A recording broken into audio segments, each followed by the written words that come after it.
The sea waits in silence, its waves holding secrets older than any man. Tonight, you set sail into waters where legends were born and never returned. When your name is spoken in the halls of the gods, will it be in triumph or as a warning?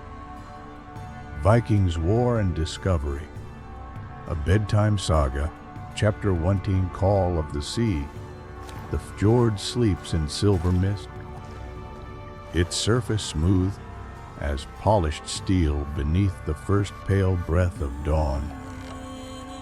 You stand at the water's edge, feeling the ancient stones beneath your boots, stones worn smooth by 1,000 tides, and the footsteps of warriors who came before you. The air carries the sharp scent of pine tar and salt, mingled with the earthy smell of wet wood and the faint sweetness of heather blooming on the distant cliffs.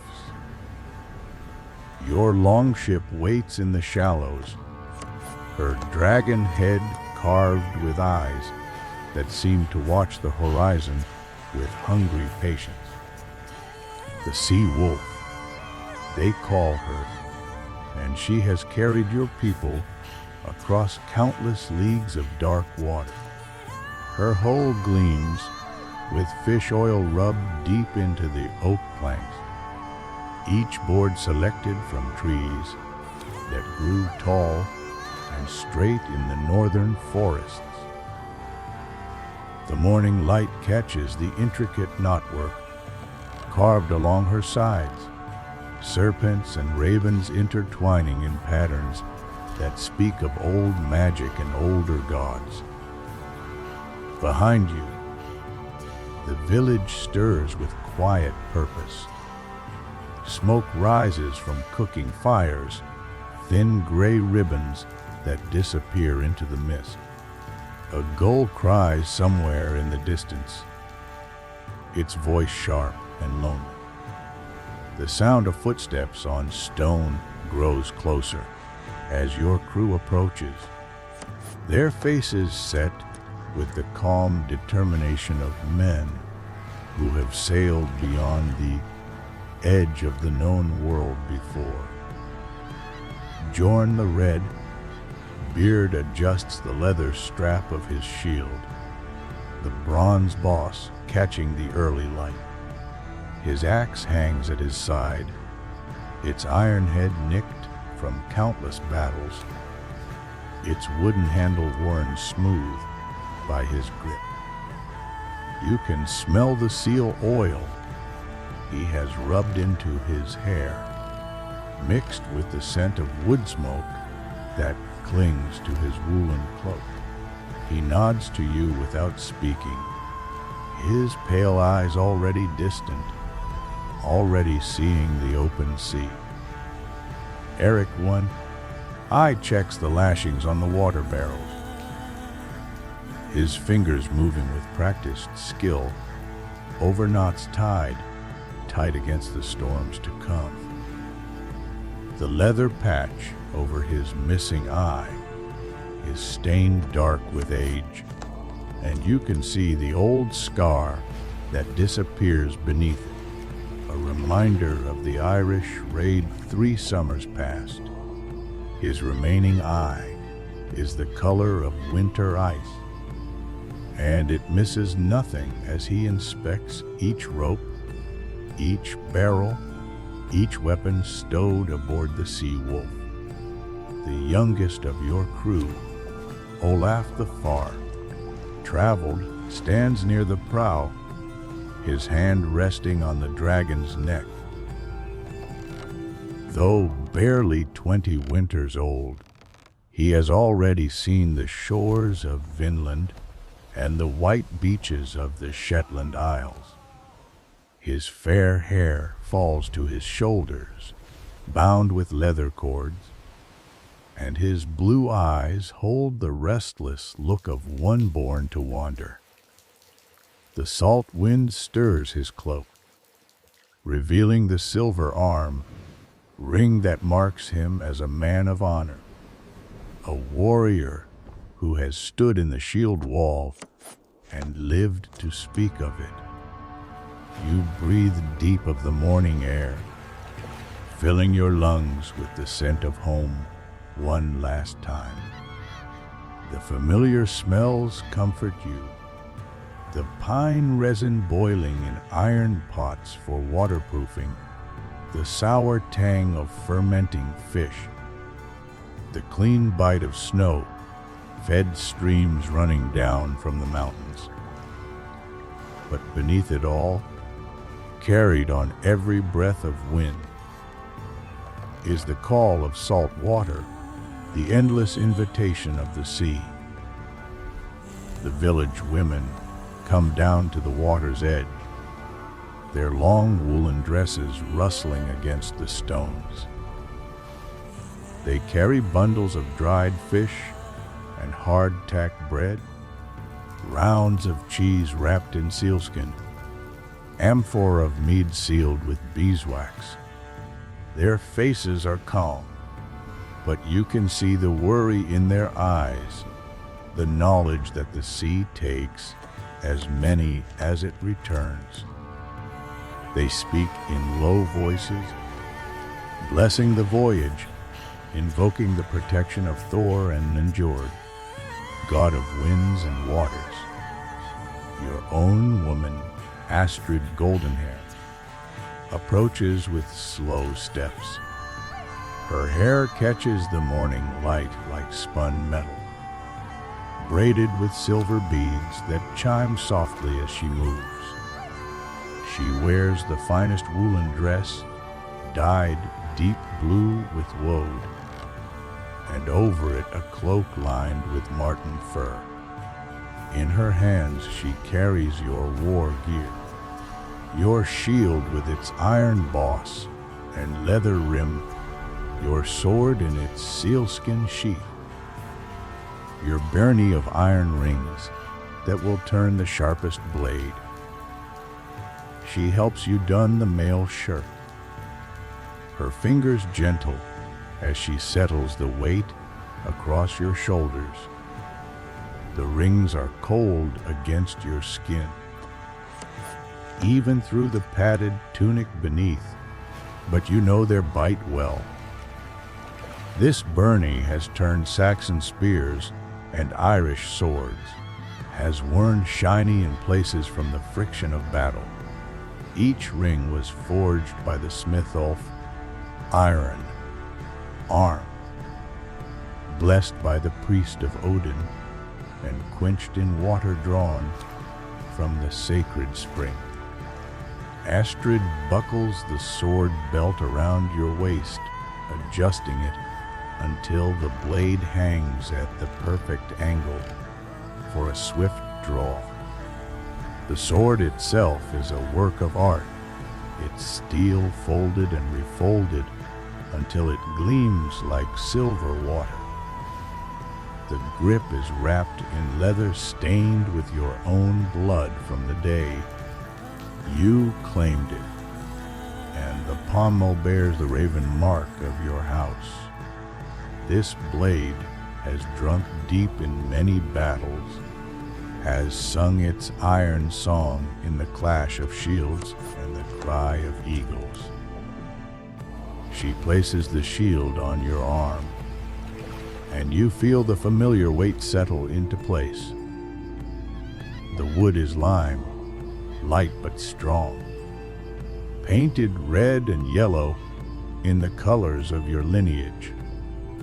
The iron boss in the center is polished to mirror brightness, and around it are painted the ravens of Odin, wings spread in flight toward whatever doom awaits. The leather grip has been shaped by your hand over many battles, worn smooth and comfortable as an old friend. The sea calls, Astrid says, her voice barely above a whisper. You can smell the sweet herbs she has braided into her hair, lavender and meadowsweet, sense of home and hearth that will fade with distance, but never leave your memory entirely. The sea calls? You agree. And the words carry weight beyond their meaning. It is acknowledgement, acceptance, a declaration that you belong to wind and wave as much as to earth and stone.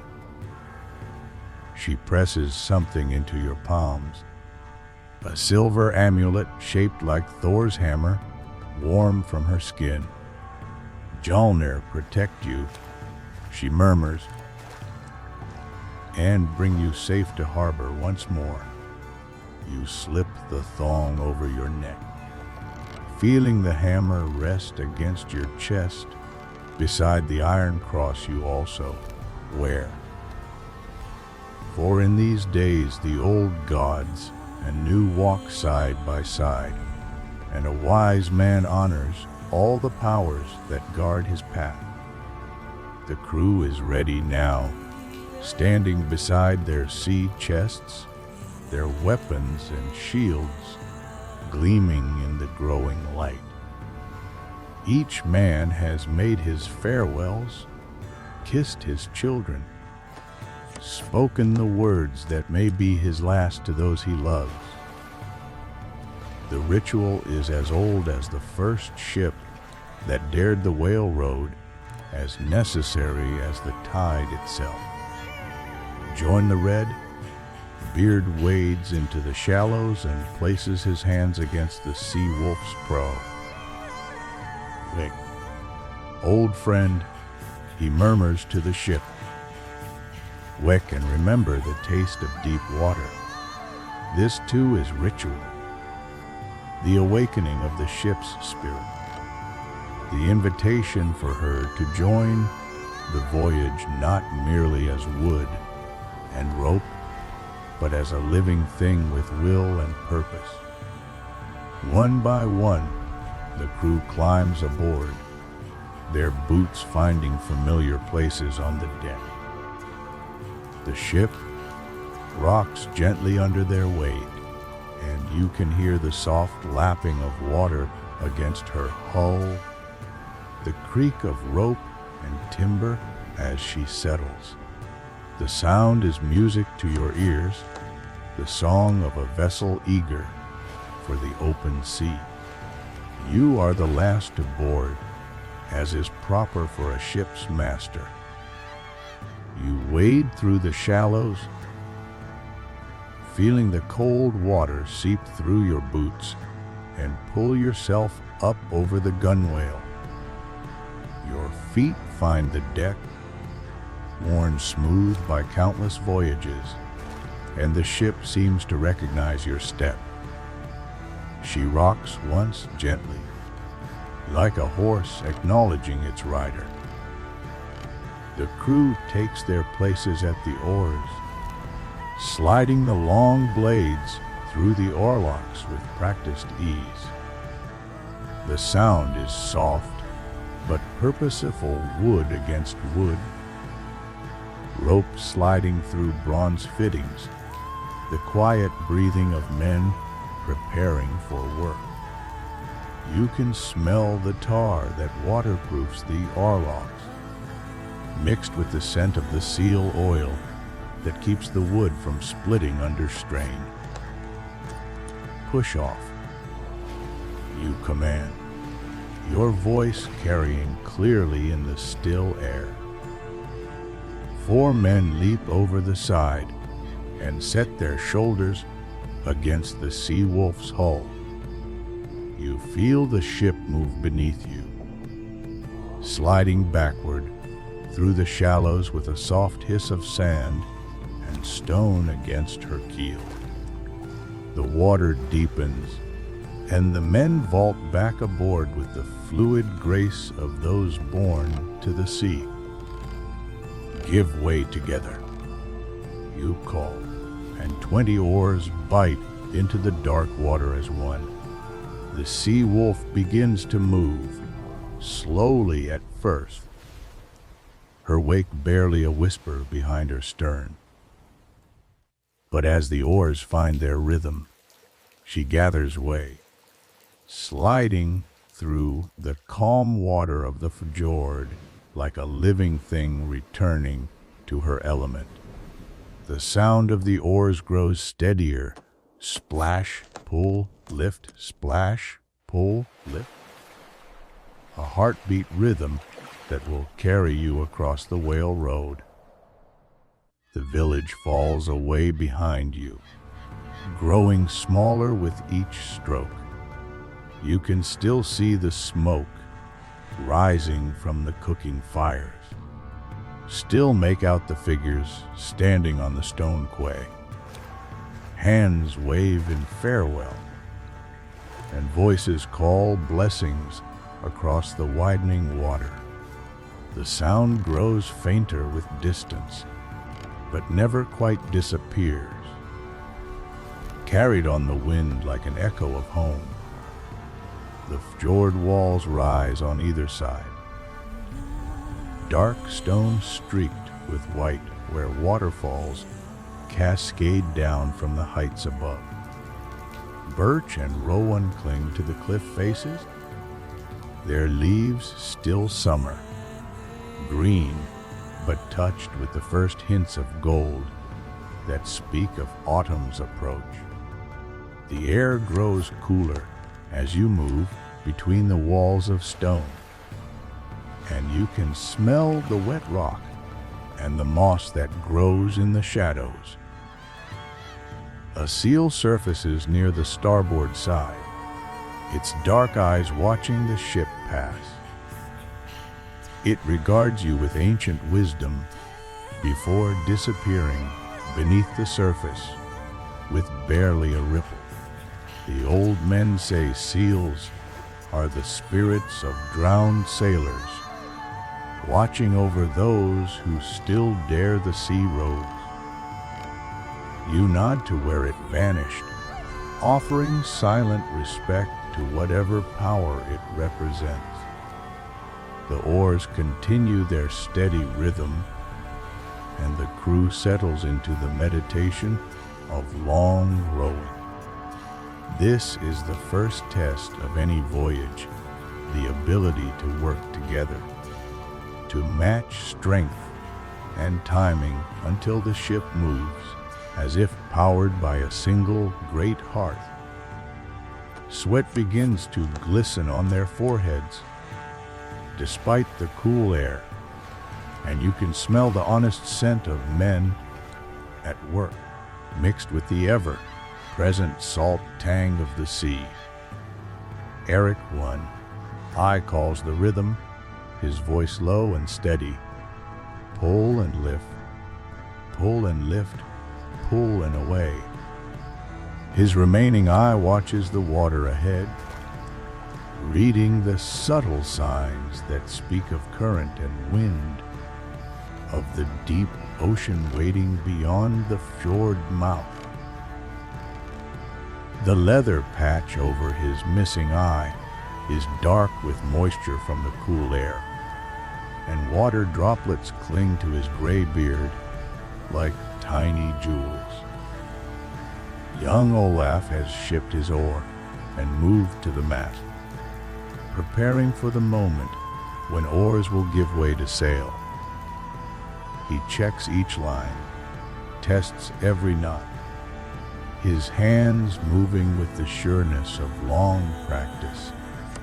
The great square sail is furled tight against the yard, its woolen fabric treated with sheep's fat to shed rain and hold the wind. When the time comes to raise it, the sea wolf will spread her wings and fly across the whale road faster than any man can row. The fjord begins to widen, the walls falling away to reveal glimpses of open sea beyond. The water changes color as the depth increases, shifting from brown to green to the deep blue, black of the ocean depths. The air grows sharper, filled with the clean scent of deep water. and the cry of seabirds wheeling overhead. You stand at the steering oar, feeling the ship's movement through the great wooden blade. The sea wolf responds to your touch like a trained horse, turning her head toward the mouth of the fjord and the vast waters beyond. The steering oar is worn smooth by your hands and those of the captains who came before you, its wood stained dark with salt water and the sweat of many voyages. A wind begins to stir, carrying the true scent of the ocean, now brine and seaweed, the sharp tang of kelp forests, and the deeper mysteries of the whale road. It ruffles the surface of the water and tugs at the furled sail, as if the sea itself is calling the sea wolf home. The crew feels it too, their faces lifting to taste the air, their eyes brightening with the anticipation of sailors who know they approach their true element. Ship oars, you command as the fjord mouth opens before you like a gateway to the world beyond. The crew lifts the long blades from the water and slides them inboard with practiced efficiency. The ship's forward motion carries her through the last of the protected water and into the swell of the open sea. You feel the change immediately, the different rhythm of the waves, the deeper roll that speaks of water with no bottom, the vast presence of the ocean stretching to the edge of the world. "Raise the sail!" you call, and Olaf springs to the halyard. The great square sail rises slowly, its woolen fabric catching the light as it unfurls. The wind fills it with a sound like distant thunder, and the sea wolf heels slightly to port as the power of the wind takes hold. The stays sing under tension, and you can feel the ship come alive beneath your feet as she begins to run before the wind. The crew secures the running rigging, their movements quick and sure. This is the moment of transformation, when the sea wolf changes from a rowing boat to a sailing ship, when she truly becomes the creature of wind and wave that can carry men across the trackless ocean. The sound of water along her hull changes pitch, becoming the steady hiss of a ship making good speed through the swells. Behind you, the fjord mouth grows smaller, the familiar landmarks of home fading into morning haze. Ahead lies the whale road, stretching unbroken to the horizon and beyond. The wind is fair, the sea moderate, and the omens favorable. Thor's ravens circle overhead, and somewhere in the distance, a whale spouts, its breath visible as a white plume against the gray sky. You adjust your grip on the steering oar, feeling the sea wolf respond to the wind and current.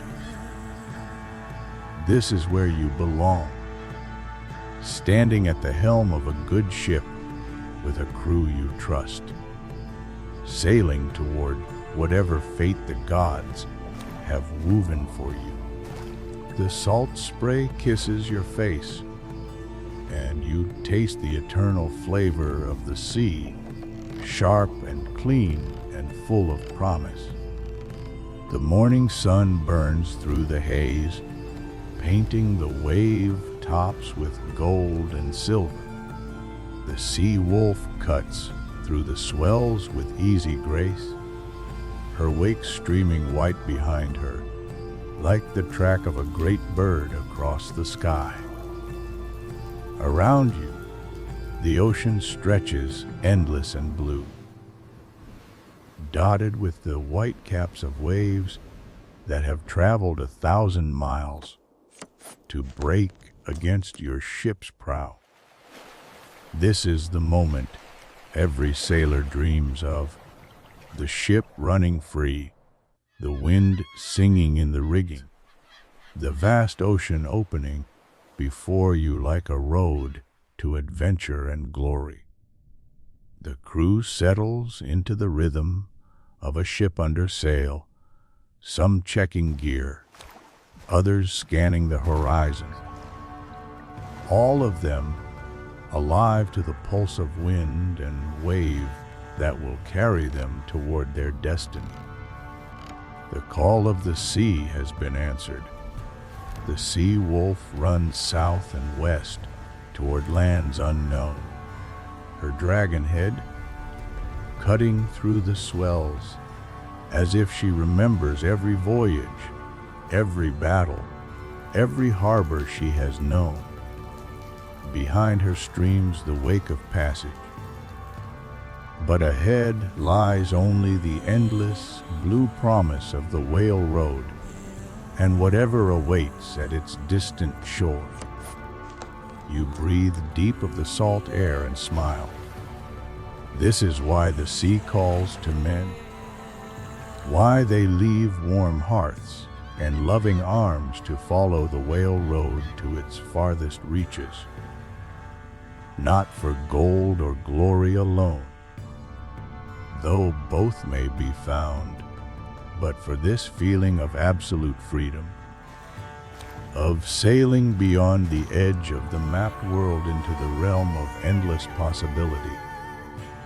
The sea wolf runs on, truth, carrying her crew toward whatever fate awaits them beyond the horizon's edge.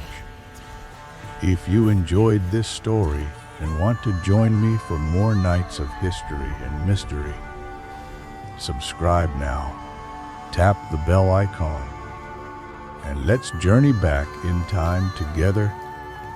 Chapter 2. Crossing the angry sea, the sky darkens by midday, though the sun should be at its highest point. Gray clouds gather on the northern horizon like a host of warriors assembling for battle, their edges black with the promise of storm. The wind, which had been your ally through the morning watch, begins to shift and strengthen, no longer content to fill your sail with steady breath, but growing restless, gusty, tasting of rain and distant thunder. You feel the change in the sea wolf's motion before you see it in the water around you. The easy, regular swells that have carried you through the morning begin to lengthen and deepen. The ship no longer rides over them with casual grace, but begins to work, her bow lifting higher as each wave passes beneath her keel, then settling deeper into the troughs between. The sound of water along her hull changes from a gentle hiss to something more urgent, more alive. The crew feels it too. Conversations fade to watchful silence as 20 pairs of eyes scan the darkening horizon. These are not green hands who mistake a summer squall for real danger, but seasoned voyagers who have felt the sea's moods in their bones.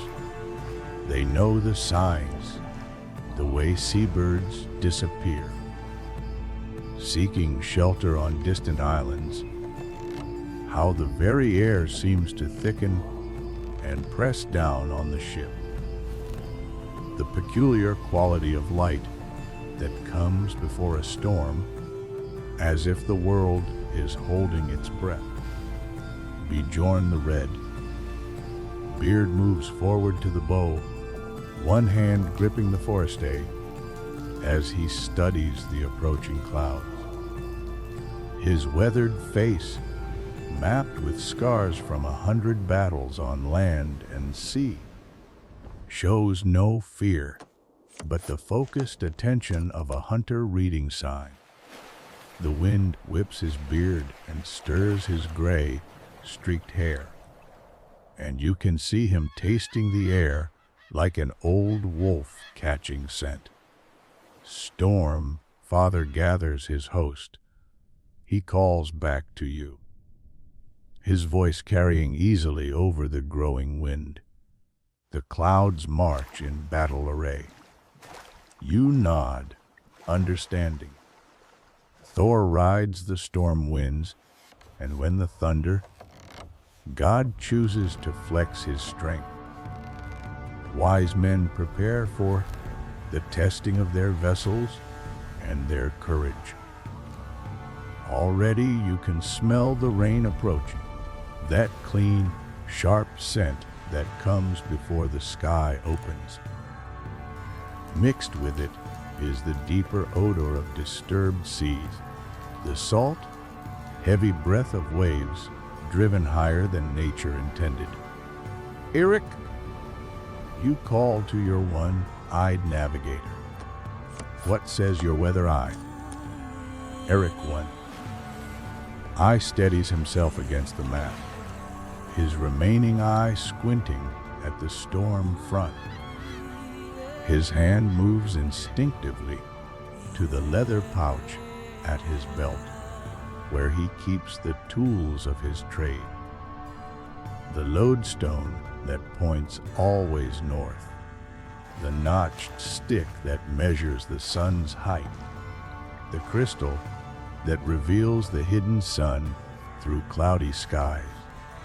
But now he needs no instruments, save the wisdom earned through 30 years of reading sky and sea. She builds from the northwest. He calls back, his voice raised against the rising wind. Full gale by evening watch, maybe soon. The seas will run high and confused before she passes. You feel the truth of his words in the sea wolf's increasing motion. The waves are growing taller and closer together, their tops beginning to streak white as the wind tears foam from their crests. The ship now labors up, each swell, pauses at the crest, where the wind catches her with full force, then rushes down into the trove with a motion that makes your stomach lift and fall. Secure for heavy weather, you command, your voice carrying the authority that keeps men steady when the sea shows her teeth. The crew springs into action with the smooth efficiency of long practice. This dance has been performed countless times on this ship and others whenever the weather gods choose to test mortal sailors. Every man knows his part. Every action has been rehearsed in calmer waters against the day when speed and sureness mean the difference between safe harbor and a watery grave. Olaf and 2 others begin double, lashing everything that can move. Sea chests are secured with extra rope, weapons wrapped in oiled leather and stowed where wave water cannot reach them. The ship's boat, normally towed behind, is hauled aboard and lashed upside down amidships. Even small items disappear into secured storage drinking horns.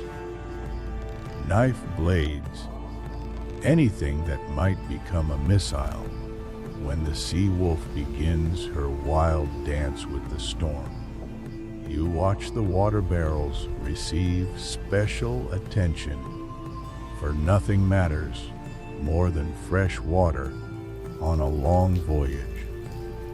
Each barrel is checked for tightness, its cork hammered deep, then secured with rope and wedged with wooden blocks until it cannot possibly shift.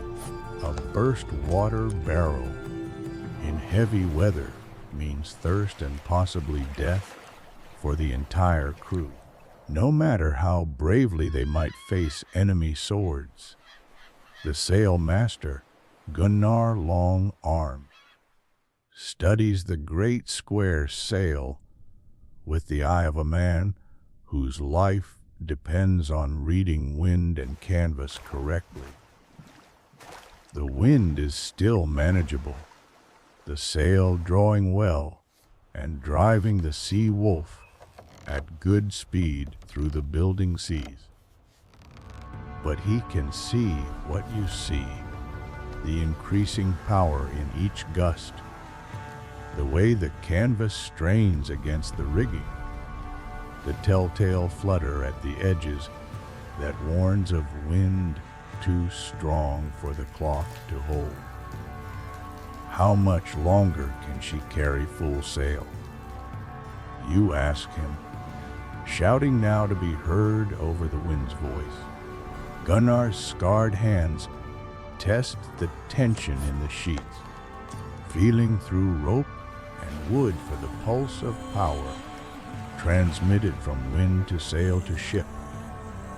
His arms, longer than most men's by half a foot, and corded with the muscle of 20 years, handling heavy canvas, know exactly how much strain the rigging can bear. Not long, Lord, he answers, his eyes never leaving the sail. She speaks of too much wind already.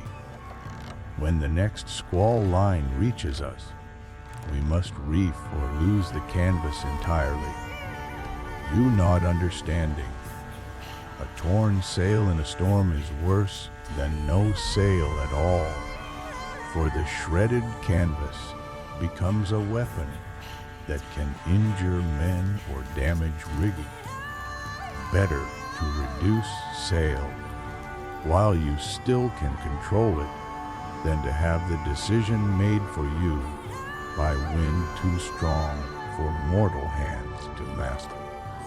The first drops of rain arrive like scouts before an army, fat droplets that strike the deck with audible impact and leave dark spots on the sun, bleached wood.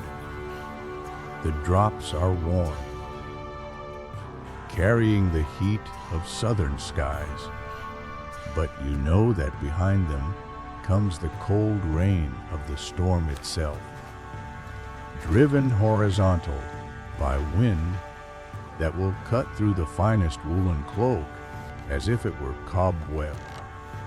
Lightning flickers in the belly of the approaching clouds, still distant, but growing brighter. You begin counting the moments between flash and thunder, measuring the storm's approach. 7 heartbeats, 6, 5.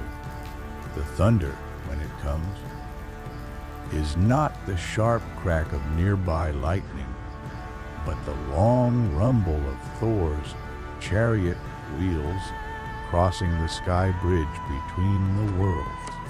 She comes fast now, Eric observes, and you can hear the tight excitement in his voice that comes to all sailors when the sea shows her power. It is not fear, exactly, though any sane man fears the storm, but rather the peculiar exhilaration of matching yourself against forces vast and impersonal and utterly beyond human control. The wind gusts harder, and the sea wolf heels further to starboard as each gust strikes. You can feel her hull flex slightly under the strain, the oak planks working against each other with small creaking sounds that speak of a ship pressed to her limits. But she is well built, her ribs shaped from naturally curved oak, her planks overlapped and riveted in the old way that makes a hull both strong and flexible. Take in the sail! You command as another lightning flash illuminates the clouds, now close enough that the thunder follows in 3 heartbeats. Gunnar and his sail handlers spring to the halyard, but lowering sail in a rising wind is no simple task. The canvas, filled with power and straining against every restraint, fights them like a living thing that refuses to be caged. The boom swings wildly as they struggle to control it, and twice Gunnar barely avoids being struck by the heavy wooden spar as it whips across the deck. The crew not handling sail grabs the sheets and braces, adding their strength to the battle against wind and canvas.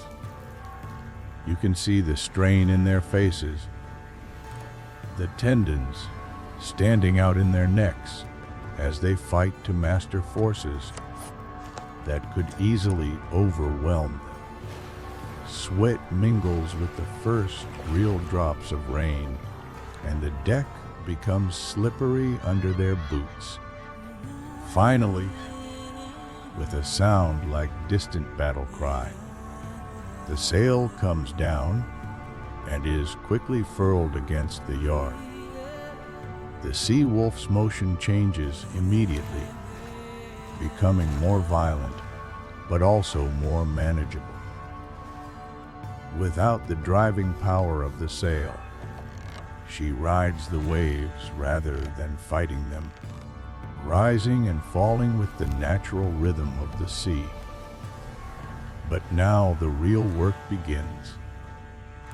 With no sail to steady her, the ship wallows in the troughs between waves, rolling from side to side as each swell passes under her keel. The crew must man the oars, not to make progress against the storm, but to keep the sea wolf's head pointed into the waves, to prevent her from falling beam onto the seas, where a single large wave could roll her over and send every soul aboard to the bottom.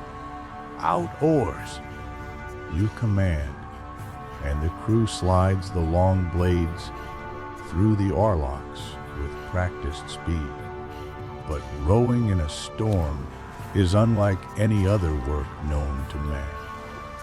The waves are no longer regular swells, but confused seas running in different directions as the wind churns the surface into chaos. One moment an oar bites deep into solid water, the next it slashes through foam and spray with no purchase at all. The oarsmen must be ready to pull with all their strength, or suddenly meet no resistance whatever, and many a man has been thrown from his bench when his oar caught unexpected water. The rain begins in earnest now, not the gentle shower of a summer afternoon, but the driving deluge of a full gale. Each drop strikes like a tiny spear, and within moments every man is soaked through, despite the best oiled leather and tightly woven wool. The deck runs with water, making footing treacherous, and the sound of rain on wood joins the symphony of wind and wave that fills the air. You stand at the steering oar, feeling the sea wolf's every movement transmitted through the long wooden blade. In these conditions, steering becomes an art as delicate as harp, playing and as demanding as sword work. Each wave requires its own response, each gust of wind its own correction. The oar fights in your hands like something alive, and your arms ache within minutes from the constant strain of holding the ship on course. Lightning splits the sky directly overhead, followed instantly by thunder that you feel in your bones as much as hear. The flash reveals the seas around you in stark detail. Wave tops whipped to foam, the air itself white with driven spray. Your crew bent over their oars like men rowing for their very lives, which, in truth, they are. The sea wolf climbs the face of a wave larger than any yet encountered, her bow rising until you seem to be climbing toward the storm clouds themselves. At the crest, the wind hits with redoubled fury, trying to push the ship backward down the wave face. For a moment you balance there, suspended between sea and sky, the abyss visible on both sides. Then the ship tips forward and begins her rush down the wave's backside, gathering speed until she seems to be falling through space rather than sailing through water. The sensation is terrifying and exhilarating in equal measure, like riding a landslide down a mountain face. Your stomach lifts as the sea wolf plunges into the trough, sending spray high over the bow to cascade back along the deck. Hold fast.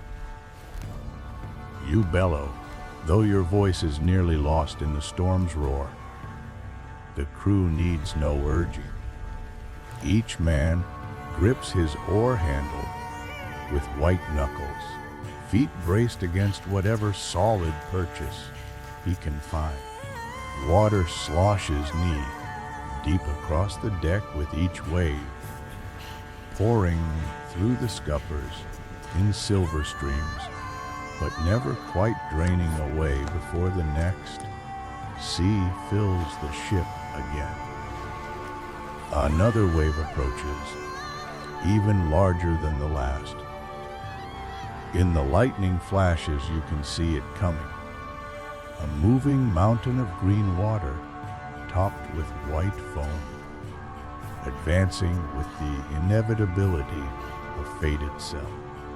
The sea wolf begins her climb, her timbers groaning under the strain as she fights her way up the wave's steep face.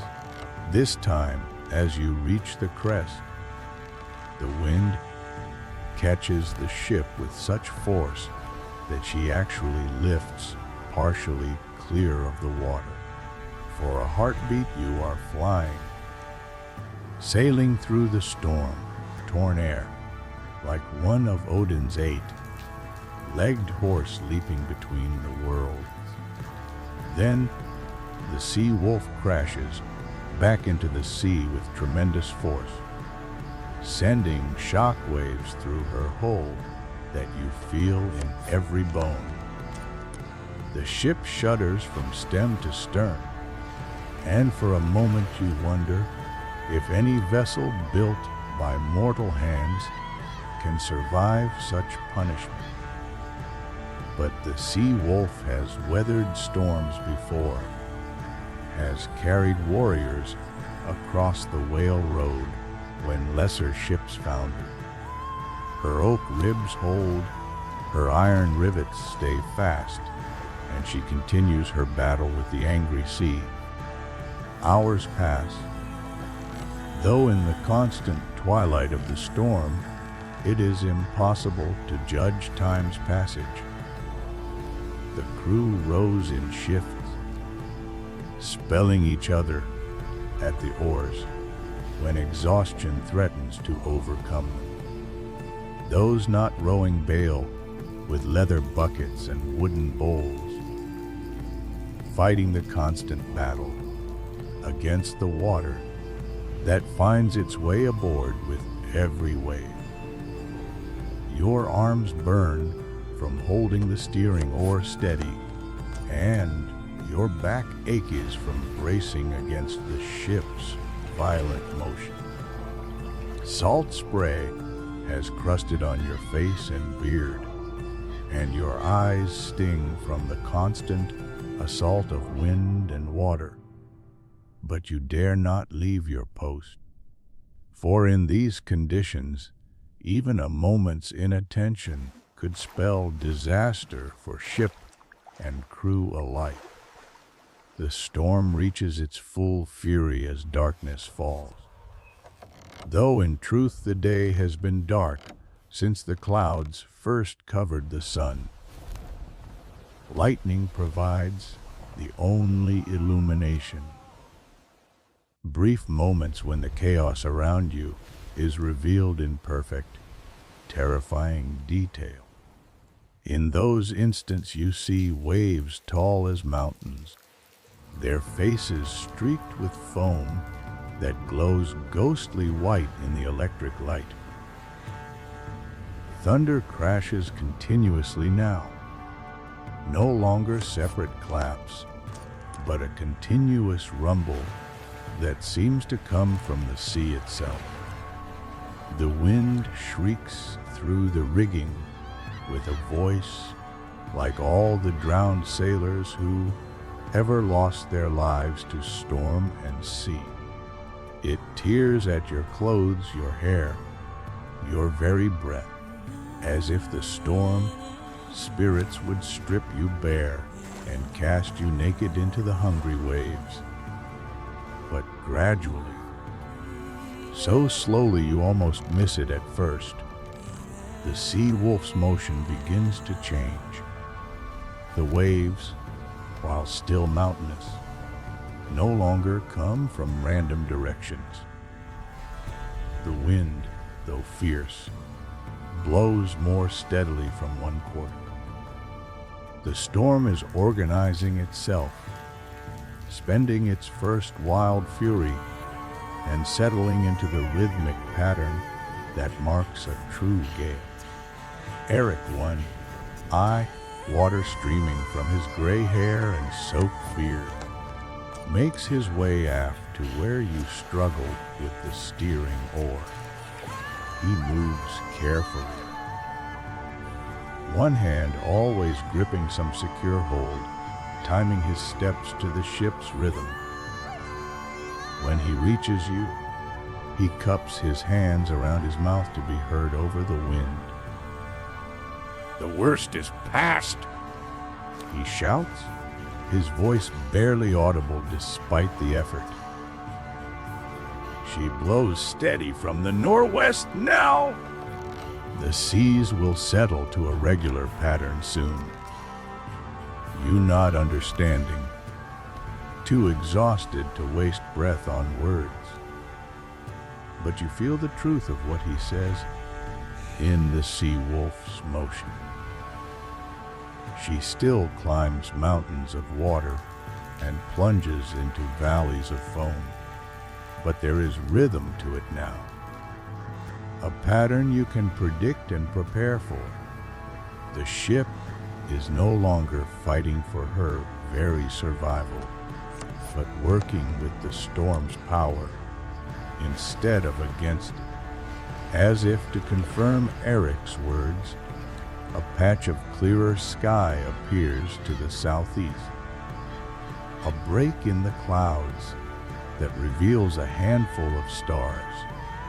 The sight fills your heart with hope, for it means the storm has structure, has boundaries, and will eventually pass on to torment some other stretch of ocean, while leaving the sea wolf and her crew to continue their voyage.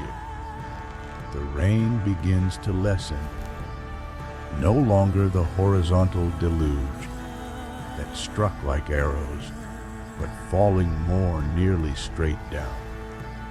The wind, while still strong enough to carry a man overboard if he loses his footing, no longer threatens to tear the rigging apart with its fury. Most importantly, the lightning moves away toward the east, the flashes growing dimmer, and the thunder following after longer intervals. The sea calms. Jorn calls from the bow, and indeed the waves, while still large, have lost their chaotic, murderous character. They roll in long, regular lines now. Mountains of water, but organized mountains that the sea wolf can ride with her natural grace instead of fighting for every foot of progress. You feel the change in your own body as the strain of crisis begins to ease. Your shoulders relax slightly from their hunched position. Your grip on the steering oar loosens from its death clench, and you realize you have been holding your breath far more than breathing during the worst of the storm. The air tastes different too, cleaner, washed by the rain and stirred by winds that no longer carry the electric tension of the storm's heart. By dawn, which comes gray and watery, but welcome as the finest sunshine, the sea wolf rides swells still impressive, but no longer threatening. The crew is exhausted, soaked through, and hollow, eyed from their night, long battle with wind and wave. But they are alive, and their ship floats beneath them sound and whole, ready to continue the voyage when men and vessel have recovered from the storm's testing. You look around at your crew, these 20 men who have just proved themselves once again in the crucible of the angry sea. Their faces show the wariness of the ordeal, but also the peculiar satisfaction that comes to those who have been tested and not found wanting. They have looked into the storm's eye and not blinked, have matched their strength against the sea's fury and emerged victorious. The sun rises slowly through the clearing clouds, painting the wave tops with gold and silver, transforming the battlefield of the night into a realm of beauty that stretches unbroken to every horizon. The sea wolf rides the long swells with easy grace once more, her dragon head lifting and falling in rhythm with the ocean's pulse, ready to carry her crew toward whatever adventures await beyond the whale road's distant shore. The storm has passed, leaving ship and sailors stronger for the testing, bound together by shared danger overcome, and ready for whatever challenges the sea may yet offer to those bold enough to sail beyond the edge of the world. Chapter 30, Shadow of War. The morning comes wrapped in mist. A gray veil that transforms the sea into something otherworldly, neither fully liquid nor entirely air. You stand at the sea wolf's prow, straining your eyes through the fog that rises from waters warmed by southern currents. The storm has blown you far from your intended course, but Eric One, Eye's reckoning suggests you are near the coast you seek. Somewhere in that wall of white that conceals both promise and peril. The air tastes different here, carrying scents foreign to your northern senses. Beneath the familiar salt and seaweed lies something else. The green smell of unfamiliar forests, wood smoke that speaks of strange hearth fires, and underneath it all, faint but unmistakable, the iron scent that tells of weapons drawn and blood spilled. The crew senses it too. Conversations drop to whispers, and hands move instinctively to sword hilts and axe handles.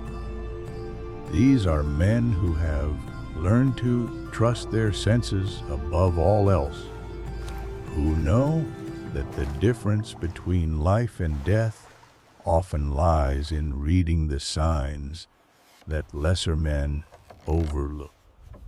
The very air seems to thicken with tension, as if the land hidden in the mist ahead remembers other ships, other raiders who came from the northern seas with fire and steel. Land. Eric One, Eye calls softly from his position at the bow, pointing into the fog with one scarred finger. You peer through the mist and see it a dark line that might be cliffs, barely visible through the gray veil, but growing more solid with each oar stroke. The sound of the waves changes too, taking on the hollow boom that speaks of water striking stone, the echo that bounces back from unseen shores. Somewhere ahead, the sea meets the land, and with it comes the testing that every raiding voyage must face. Ship oars. You command in a voice barely above a whisper. Would go silent now. The crew lifts their blades from the water with practiced care, making no more sound than necessary. The sea wolf continues forward on her own momentum, ghosting through the fog like the spirit ship she sometimes seems to be. Without the rhythmic splash of oars, new sounds reach your ears, the distant cry of gulls, the sigh of wind through unseen trees, and underneath it all, faint but chilling, the sound of voices carried on the morning air. Jorn the Red, beard moves aft to where you stand, his male Barney making the softest whisper of iron rings as he walks. His hand rests on his axe handle, and his pale eyes scan the fog ahead with the intensity of a hunter who knows his prey is near but cannot yet see it clearly. Saxon voices, he murmurs, his lips barely moving. They speak of ships seen in the night, of watchers set on the headlands. You nod grimly. The storm that nearly sank you has also been your ally, driving you to shore under cover of wind and rain, when vigilant enemies might otherwise have spotted your approach. But now, in the growing light of day, the advantage shifts. On land, the defenders know every path, every hiding place, every defensible position. You are the strangers here, far from home waters and the help of your kinsmen. The mist begins to thin as the sun climbs higher, revealing the coast in glimpses like a tapestry being slowly unveiled. Dark cliffs rise from water, deep enough to float the sea wolf, their faces streaked with bird lime and green with moss. Above the cliff tops, you can see the smoke of cooking fires rising into the still air, and the glint of metal that might be spear points or the iron-bound rims of shields.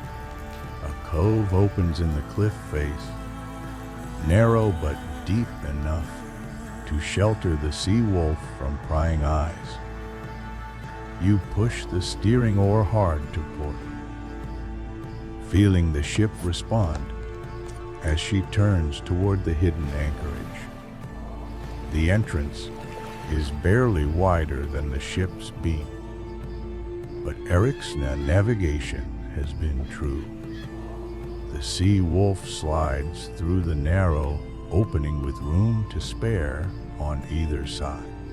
Inside the cove, the water is black and still, protected from wind and waved by walls of stone that rise like the ramparts of some giant's fortress.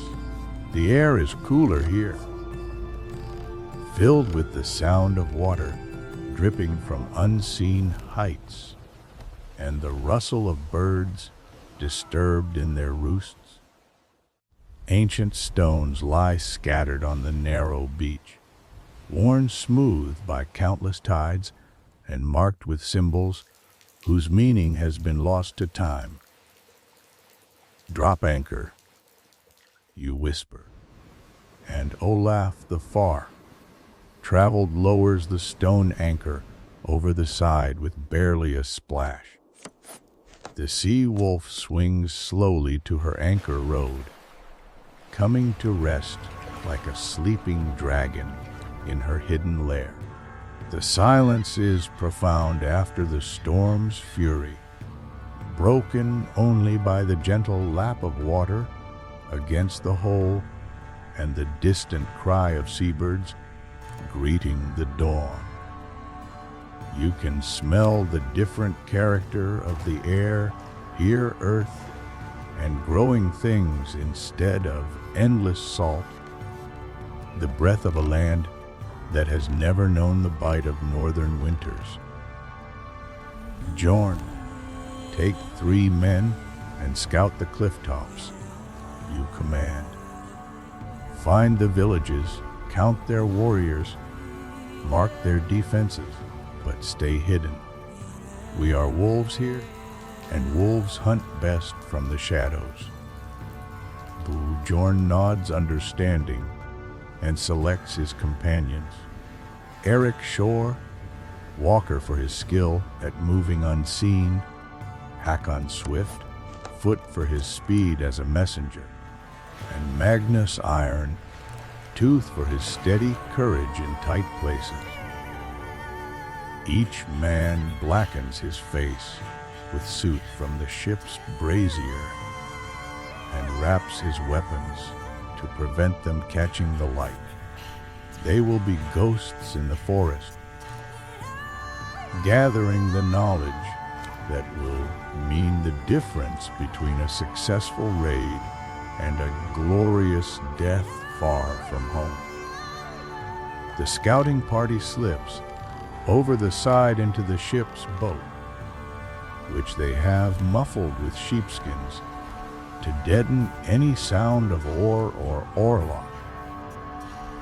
You watch them disappear into the mist that still clings to the water, their forms fading until you can no longer distinguish boat from shadow from the play of light on moving water. While they are gone, you and the remaining crew prepare for what may come. Weapons are unwrapped and checked one final time, sword edges tested with careful thumbs, spear points examined for straightness, shield grips adjusted to familiar comfort. The smell of steel and leather fills the air, mixed with the oil used to keep iron bright and the beeswax that waterproofs bowstrings. Each man sees to his own war gear, with the careful attention of one whose life depends on every buckle, every strap, every edge. Male burnies are checked for broken rings, helmets tested for loose rivets, axes honed to sharpness that could split a hair floating on water. The rituals of preparation are as old as warfare itself, performed by warriors in every age who understand that battle leaves no time for second chances. You examine your own sword in the growing light, running your fingers along the fuller that lightens the blade without weakening it. The steel is bright as silver, unmarked by rust despite the salt spray of the voyage.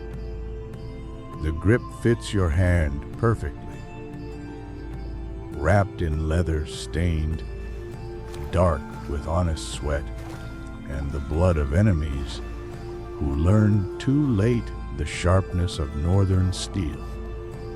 Young Olaf tends the brazier, feeding it charcoal to keep the coals hot for whatever use they may serve. The smell of burning wood mixes with the other sense of preparation.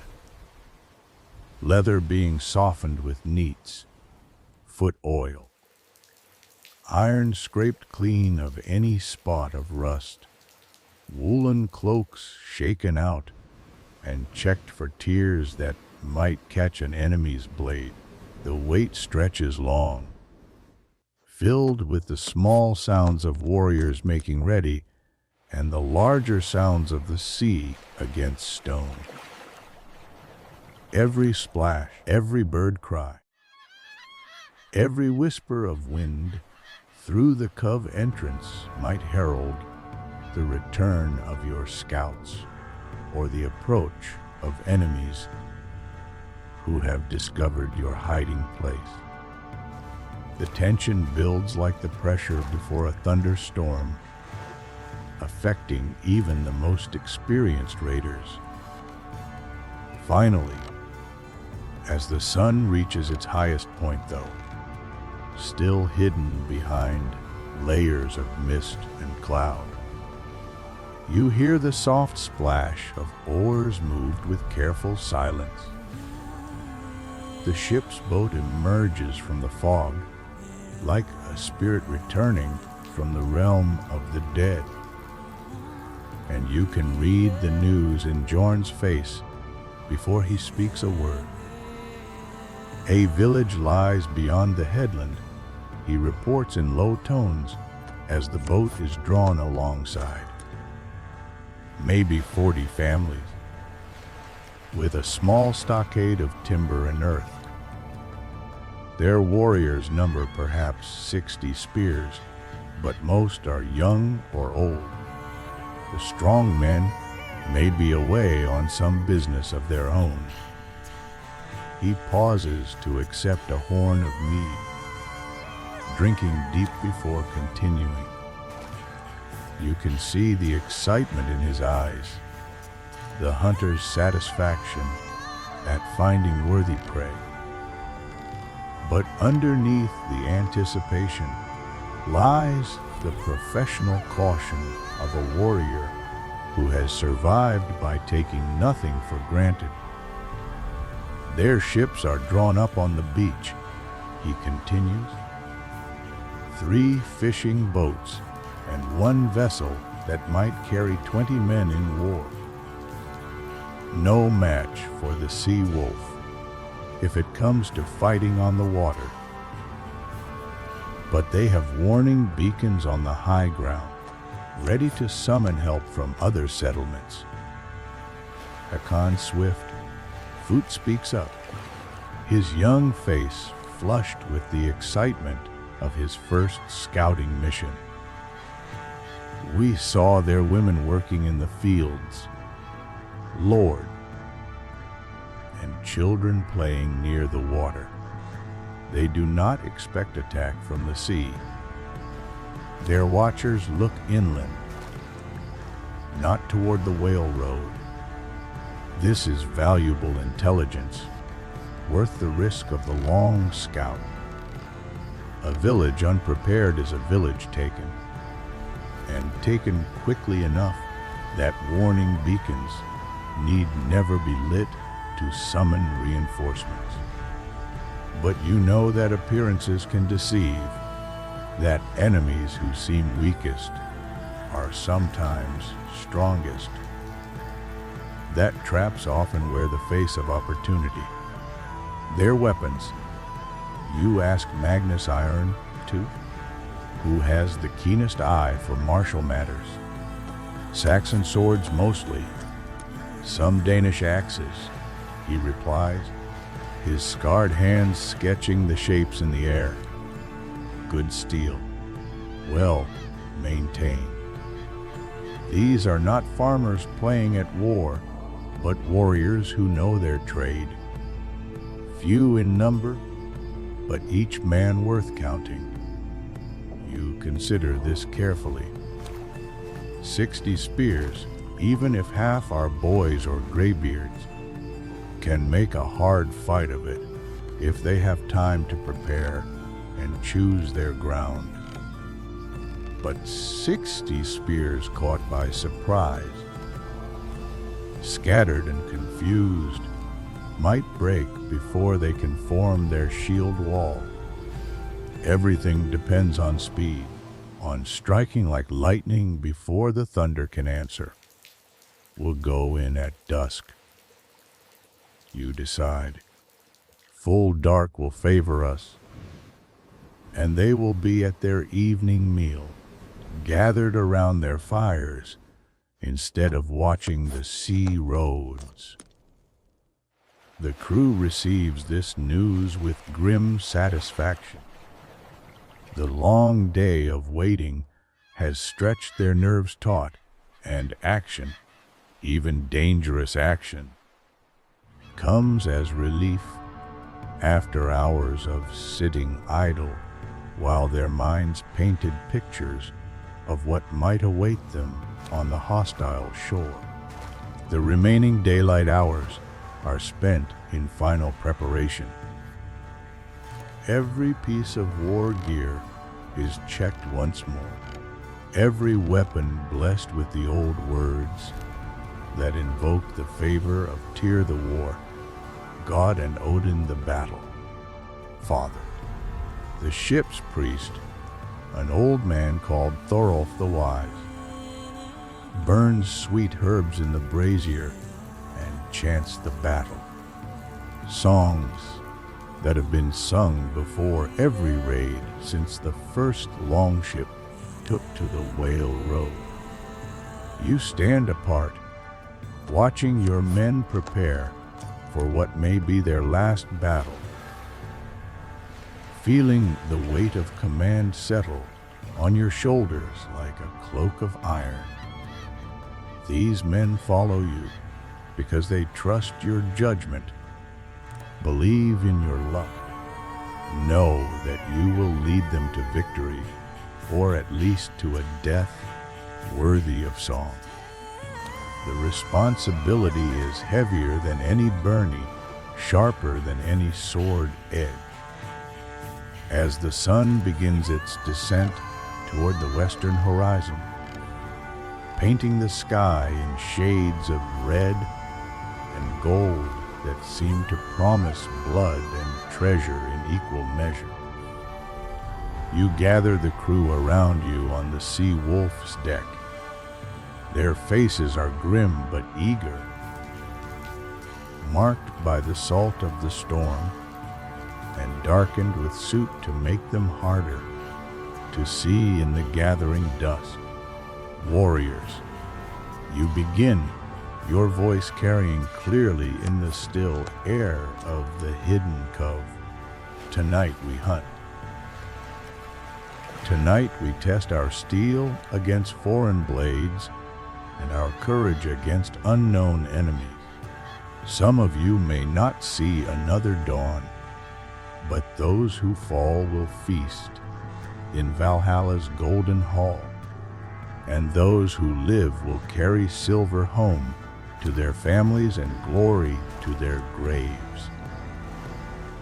The men listen in silence, their eyes reflecting the last light of day. These are not words they have not heard before, but ritual matters as much as steel in preparing men for battle.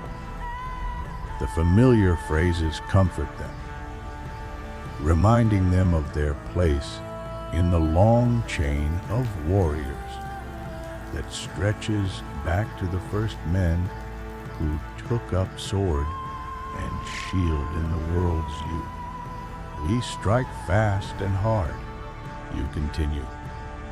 No mercy for armed men, protection for women and children, death for any who resist. Take what can be carried, burn what cannot.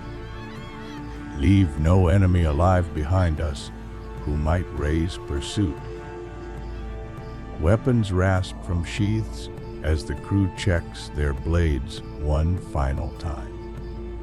The sound of steel on leather mingles with the whisper of wind through the cove and the distant cry of gulls preparing to roost for the night. The air grows cooler as shadows lengthen, and somewhere beyond the mist, shrouded cliffs, cooking fires begin to glow in the Saxon village, marking targets in the gathering dark. The time for preparation has ended. The time for war has begun. Chapter 40. Clash of blade and shield. Darkness falls like a hunter's cloak across the Saxon shore. And with it comes your time. The sea wolf rests at anchor in her hidden cove, while you and your war band move through the night like shadows given deadly purpose. The mist has lifted enough to reveal the stars, cold points of light that have watched over countless battles since the world began. And by their guidance you follow the path Bjorn's scouts marked through the day. Your feet find purchase on stone worn smooth by rain and time as you climb the narrow track that leads from the hidden beach to the cliff tops above. Each step must be placed with care, for a single loose rock sent clattering into the darkness below could alert the Saxon watchers and transform surprise attack into desperate battle against prepared enemies. Behind you, 19 warriors follow in single file, their breathing controlled, their weapons muffled, their mail burnies wrapped in wool to silence the whisper of iron rings. The smell of the land grows stronger as you climb. Earth rich with growing things, the mushroom scent of rotting leaves, and the green breath of trees that have never known the bite of northern axes. Mixed with these forest smells comes something else, carried on the night wind from the village ahead. Cooking fires burning low, the yeast, sharp odor of all, and the warm animal scent of livestock penned for the night. At the cliff's edge, you pause to let your eyes adjust fully to the darkness. The village spreads below you like a map drawn in points of firelight. Perhaps 24 buildings clustered around a central hall that shows larger and more substantial than the rest. Cook fires glow red in the darkness, and through uncovered windows, you can see the yellow flicker of oil lamps and candles. Voices carry on the night air, speaking in the Saxon tongue that sounds harsh to your northern ears. Jorn the Red Beard moves up beside you, his breathing barely audible despite the climb. His weathered face shows pale in the starlight, but his eyes are bright with the anticipation of battle. He points toward the largest building with one scarred finger. "The King's Hall?" he whispers, his voice no louder than the night wind through grass. 40 men at least gathered around the fire. Their weapons hang on the walls, but they sit at their ease, drinking and telling tales of old victories. You study the scene below with a raider's eye, marking the positions of sentries, the locations of livestock that might betray your approach with noise, the paths between buildings that offer concealment. The Saxons have grown comfortable in their strength, confident that their coastal position and reputation for fierce resistance will keep the sea wolves at bay. Tonight, they will learn the price of such confidence. Rick Shore Walker, you whisper to the scout, who knows these paths best. Take 5 men and circle to the north. When you hear the battle horn, fire the grain stores and drive off their horses. Leave them nothing to pursue us with. Eric nods and melts away into the darkness with his chosen men, moving with the silence of hunters who have learned their craft stalking deer through winter forests. Within moments they have vanished completely, become part of the night itself, and you know they will not be seen again until flame blooms in the darkness to signal their success. Olaf, you continue, turning to the youngest of your raiders. You and 3 others guard the path to the beach. Let none escape to raise the countryside, but hold the way open for our retreat when the work is done. The young warrior's face shows both disappointment at missing the main battle and pride at being trusted with such vital work. He selects his men and disappears down the cliff path, becoming the anchor point around which the raid will pivot. Victory means nothing if no ship waits to carry you home across the Whale Road. That leaves you with 10 men for the main assault, enough to storm the hall if the attack goes well, but few enough that every sword must count. You look around at the faces of those who will follow you into the Saxon stronghold. Jorn with his red beard and terrible axe, Magnus Iron, Tooth whose shield bears the scars of a dozen battles, Gunnar Long, arm whose reach with a sword has saved his life more times than he can count, and 7 others whose names are written in the saga of your victories. Remember, you breathe, your words carrying to each man despite their whispered delivery. Speed and shock are our weapons now. Hit hard, move fast, give them no time to think or organize. Every moment we delay gives them strength and costs us the advantage. The men nod understanding, their faces set in the grim concentration of warriors about to test their luck against the ultimate arbiter. Each has made his peace with whatever fate awaits, has spoken his prayers to the gods of battle, and bound his courage tight around his heart like armor that cannot be pierced by doubt or fear. You draw your sword slowly, the steel whispering against the sheepskin lining of the sheath. The blade seems to drink the starlight and give it back transformed, gleaming with the cold fire that speaks of death waiting to be dealt.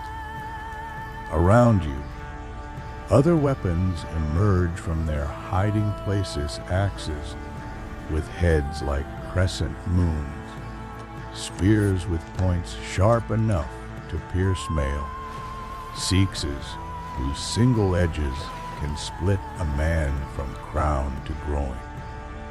The village below continues its evening routine, unaware that death watches from the darkness above.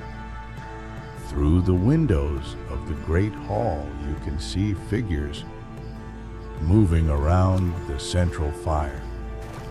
Warriors taking their ease after the day's work, secure in the belief that the sea holds no threats on this quiet night. The irony is bitter as wormwood. Their very peace will be their destruction.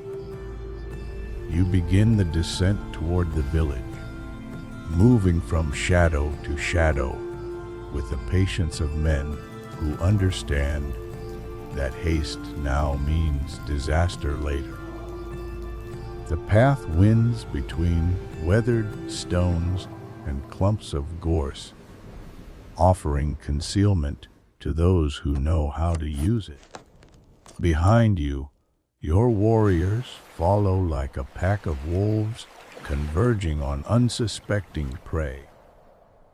The smell of the village grows stronger as you approach, the smoke of burning wood, the yeast of fermenting grain, the barnyard odors of chickens and swine. These are the scents of peace and prosperity, of a people who have grown soft under the protection of their warriors and the isolation of their island home. Tonight they will learn that no place is too distant for the sea wolves to find. A dog barks somewhere in the darkness, a sharp challenge that makes every raider freeze in place. You wait, listening for voices raised in alarm, for the sound of men reaching for weapons and armor. But the barking fades to silence, and the village settles back into its evening quiet. Perhaps the animal scented something on the wind, or perhaps it dreams of ancient enemies and gives warning to deaf ears. You reach the edge of the village proper, where thatched roofs begin and garden plots end. The buildings are substantial, built of good timber with walls chinked tight against the weather. These Saxons know their craft, and their prosperity shows in every well, laid stone and carefully joined beam. It will make good burning when the time comes to cover your retreat. through a gap between buildings, you can see into the great hall where the enemy warriors gather. They sit on long benches arranged around a central fire pit, their faces ruddy in the firelight, their voices raised in song and boasting. Weapons indeed hang on the walls as Jorn reported. Swords with silver, wrapped hilts, shields painted in the Saxon colors, spears with ash shafts longer than a man is tall. The hall's doors stand open to let out the smoke and heat, and you can see your targets, clearly 40 men at least, just as the scouts reported, but scattered around the long room and deep in their cups. Their mail lies folded beside their benches. Their helmets rest on the tables among the drinking horns and platters of food. They are warriors, but they are warriors at peace, and that will be their undoing. You raise your hand, and your raiders tense like hounds straining at the leash. The moment has come. The testing that will separate the living from the dead and the victorious from the defeated. Everything depends now on the next few heartbeats, on the speed with which you can close the distance and bring steel to bear before the enemy can react. The battle horn sounds from the darkness to the north. Eric's signal that the grain stores burn and the Saxon horses scatter into the night. In the same instant, you leap from concealment with a war cry that splits the peaceful darkness like a sword thrust. Odin! The ancient battle cry tears from your throat, and behind you 10 voices echo it back. Odin! Odin! Odin. The sound bounces off the village buildings and seems to come from everywhere at once, as if the god of battle himself leads this midnight assault. You sprint across the open ground before the hall, your sword gleaming in your fist, your shield held close to your body. Behind you, your warriors spread into a line, their own battle cries joining yours until the night rings with northern voices, calling on the gods of war and victory. The Saxons within the hall scramble to their feet, benches overturning and drinking horns spilling their contents across the rush-strewn floor. You can see the shock in their faces, the desperate confusion of men caught utterly unprepared. Some reach for weapons that hang on distant walls. Others fumble for mail shirts tangled in their haste. Still others stand frozen by the sudden transformation of peace into deadly chaos. You reach the hall entrance 3 heartbeats after the first war cry, your momentum carrying you through the doorway like a living spear cast by the gods themselves. The nearest Saxon has just enough time to grab a Sikh's from the table before your sword takes him in the chest, punching through his tunic and into the heart beneath. He falls backward into the fire pit, sending sparks cascading across the hall in a shower of red and gold. Jorn the Red, beard follows you through the door, his great axe sweeping in a horizontal arc that catches 2 Saxons as they struggle to rise from their bench. The blade, sharp as winter wind and heavy as Thor's hammer, cleaves through bone and sinew with a sound like splitting oak.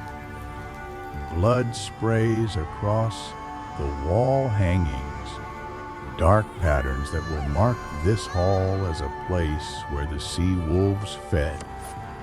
Magnus Iron, Tooth engages a Saxon who has managed to snatch up sword and shield, their blades meeting with a clang that rings through the hall like a bell tolling for the dead.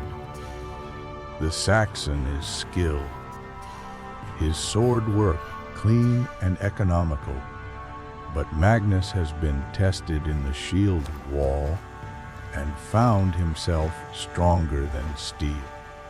His counter attack opens the Saxon's throat in a red line that speaks louder than any war song. The hall erupts into chaos as more warriors pour through the entrance. Steel rings against steel. War cries mix with screams of pain, and the peaceful firelight becomes the hellish illumination of a battlefield. The air fills with the smell of spilled blood, acrid smoke from scattered embers, and the iron scent of weapons doing their deadly work. A Saxon berserker, stripped to the waist and howling like a wolf, charges through the press with a great two-handed sword raised above his head. Foam flecks his beard, and his eyes hold the mad light of one touched by the war, God's frenzy. The blade descends like lightning toward Magnus Iron, Tooth's skull, but Gunnar Long, Arm's spear takes the berserker under the ribs, driving deep into his lungs and silencing his war cry forever.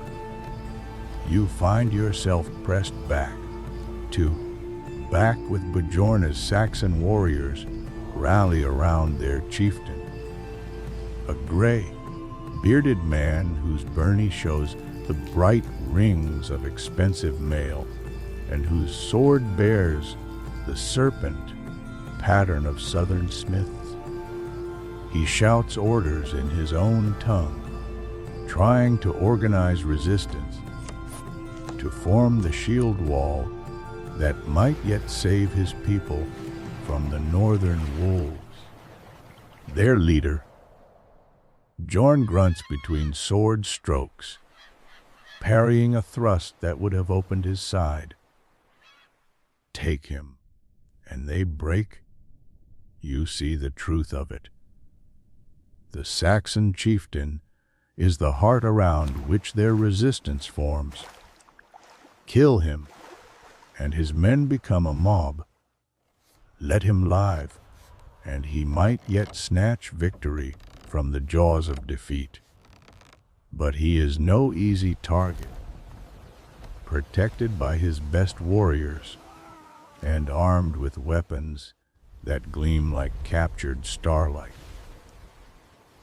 The press of battle carries you toward him, your sword work opening a path through the struggling mass of enemies.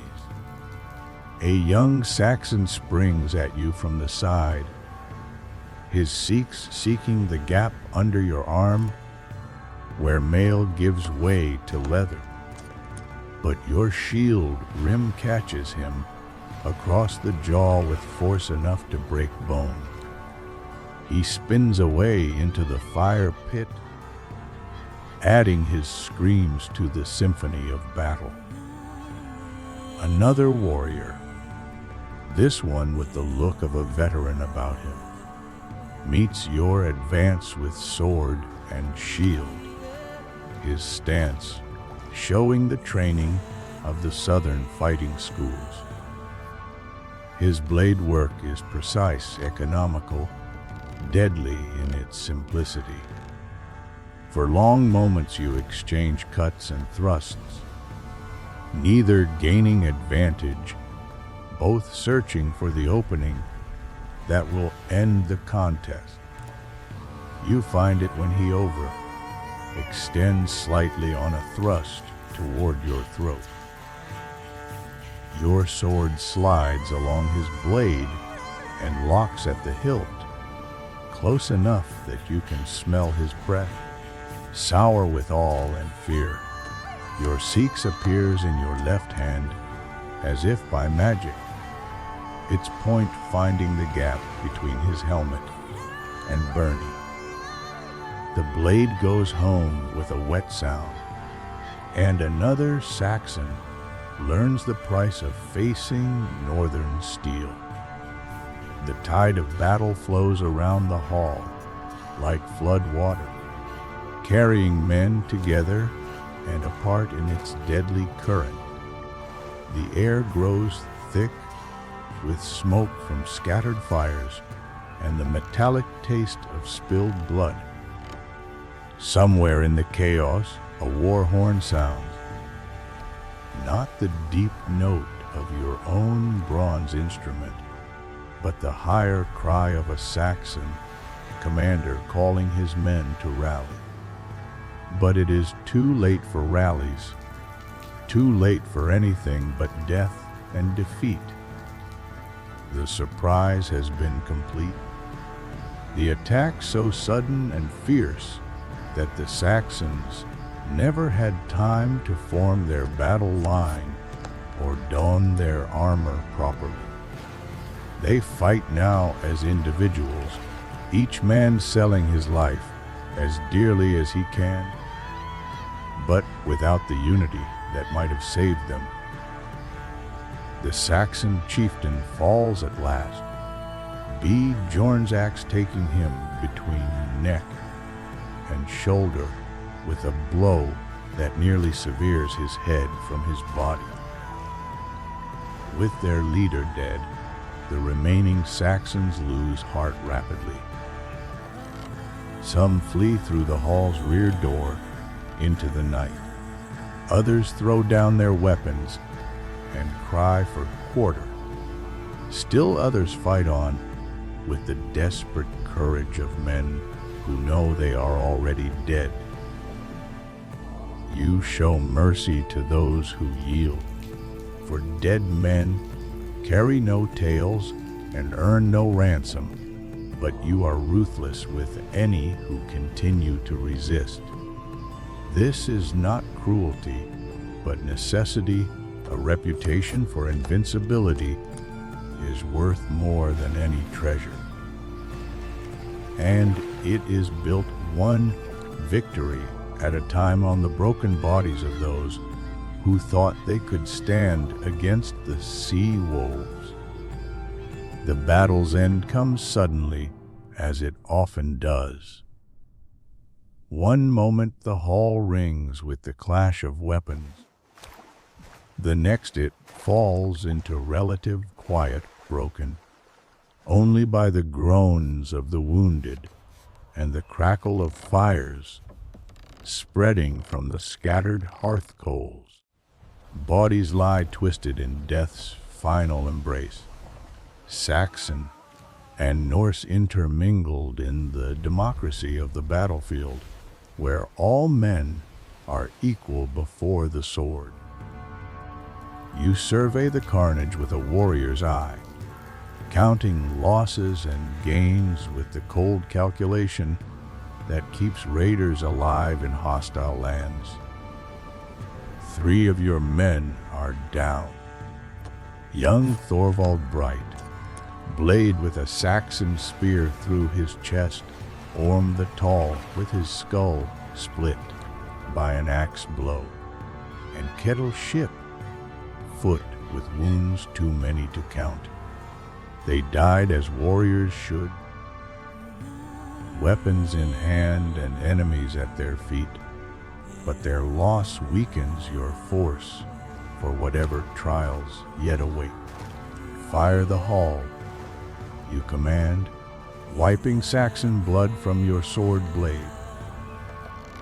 Let it burn bright enough to be seen from the whale road.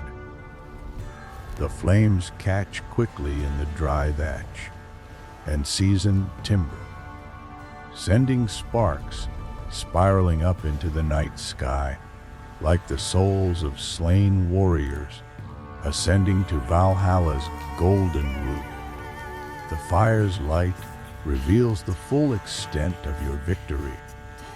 Enemy dead, scattered like broken dolls, treasure glinting among the rushes, and the dawn of a new saga written in steel and flame.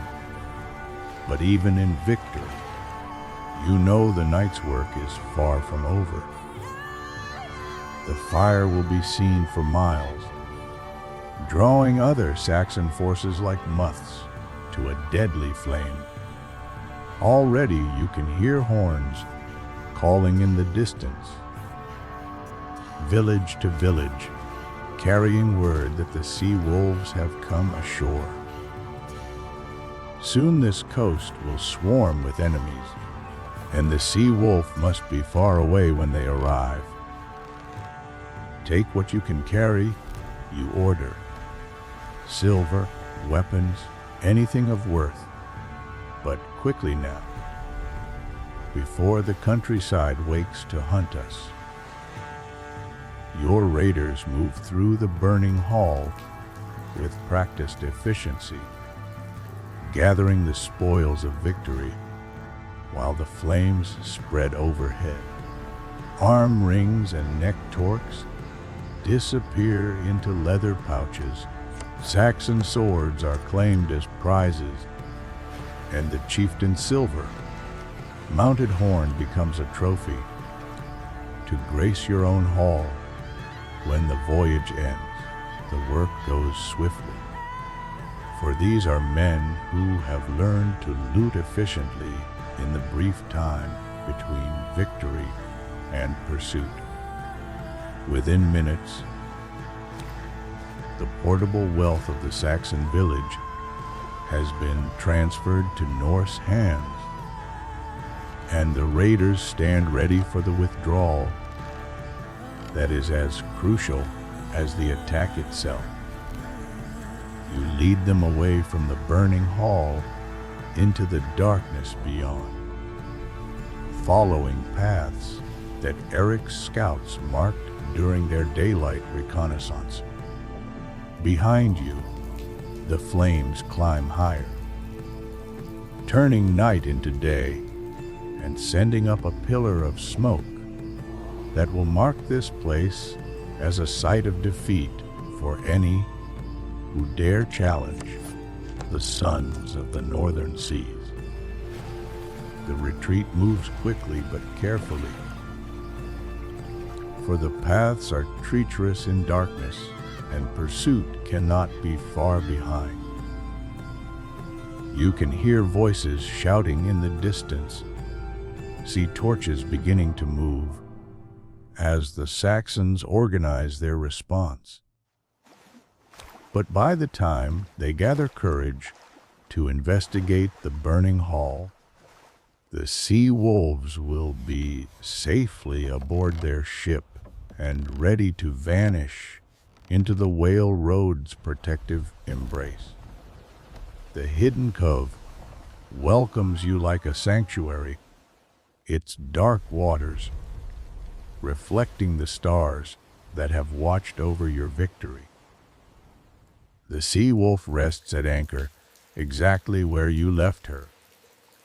Olaf the Far traveled standing watch at her prow with a dozen good men to guard against any attempt to trap you ashore.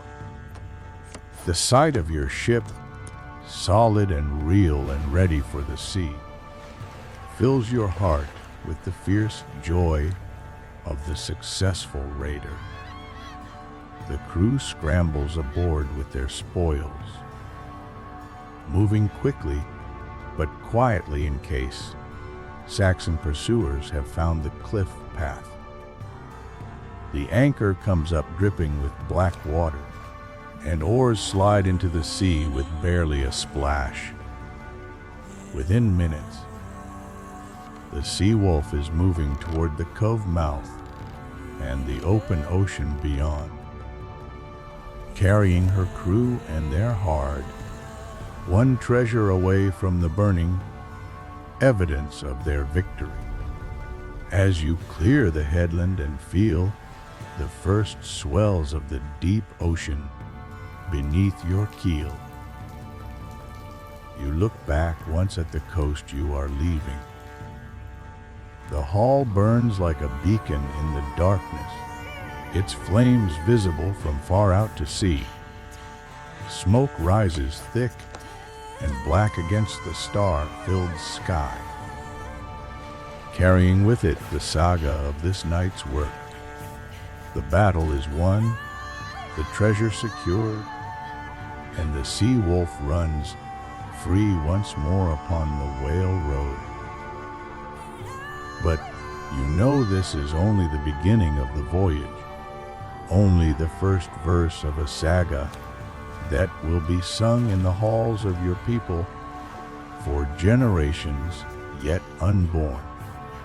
Ahead lies the long journey home, with all its perils and promises, and beyond that the eternal call of unknown shores, waiting to test the courage of the sea wolves once more. Chapter 5e Lands Discovered. Dawn comes softly to the waters beyond the Saxon coast, painting the sky in gentle shades of pearl and gold that seem impossible after the violence of the night just past. The sea wolf runs before a fair wind, her dragon head cutting through swells that catch the early light like hammered silver.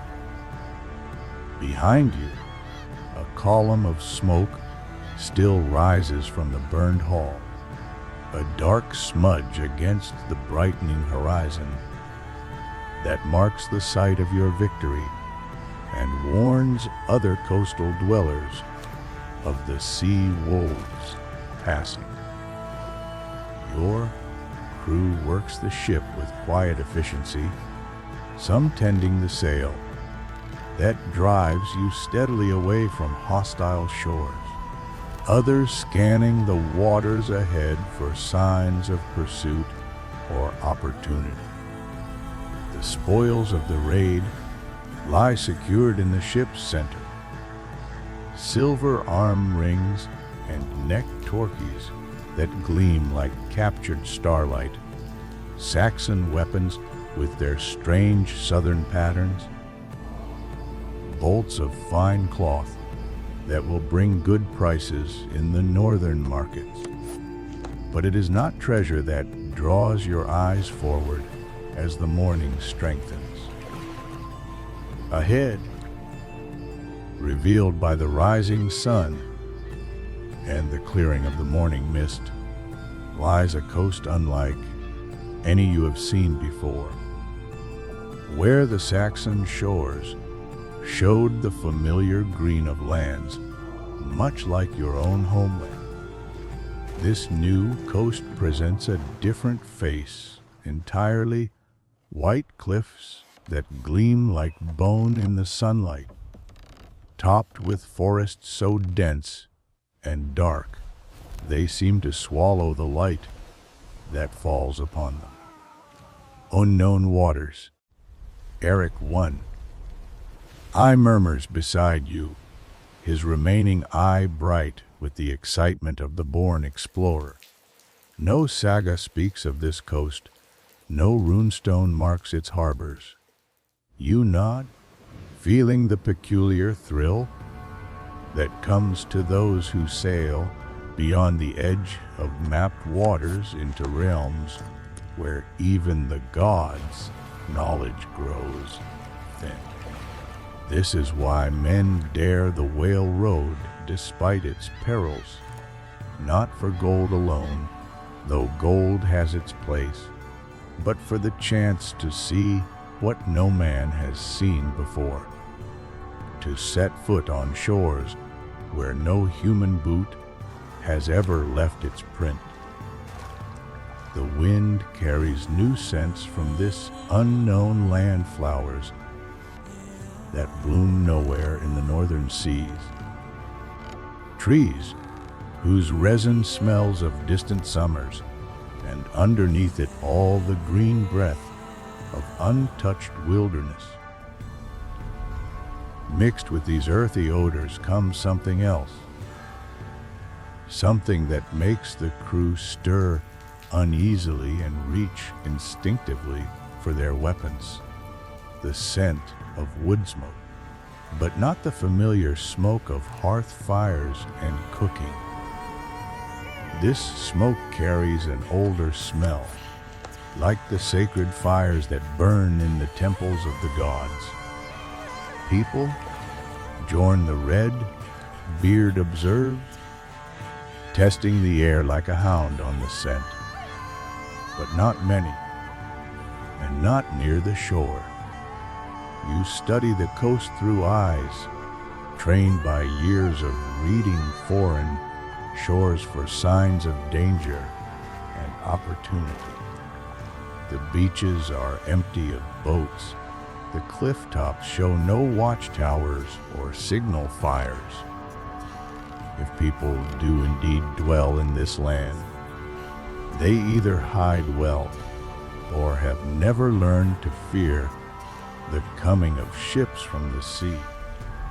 There, Olaf calls from his position at the mast, pointing toward a break in the white cliffs, a river mouth, and deep water for the sea wolf to enter. You adjust your course toward the gap in the cliffs, feeling the steering oar respond as the ship turns toward this new discovery. The break in the coastline grows larger as you approach, revealing itself to be indeed a river mouth, wide enough for a longship and protected by headlands that would shelter an anchorage from all but the strongest storms. As the sea wolf draws closer to this unknown shore, the details become clearer. The river that cuts through the white cliffs runs dark and deep, its waters stained brown with earth washed down from inland forests. Strange birds circle overhead, their cries unlike any you have heard in northern waters. The very air seems different here, thick with moisture and the green scent of growing things that flourish under a gentler sun than any that shines on your homeland. Test the depth, you command, and Eric one. I lowers the lead line over the side. The weighted rope sinks through water, clear as green glass, deeper and deeper, until Eric calls out the sounding. 6 fathoms and holding, good sand bottom. The sea wolf draws less than a man's height of water, so there is depth enough and more for safe passage into this unknown river. The ship glides through the river mouth, between walls of white stone that rise like the ramparts of some giant's fortress.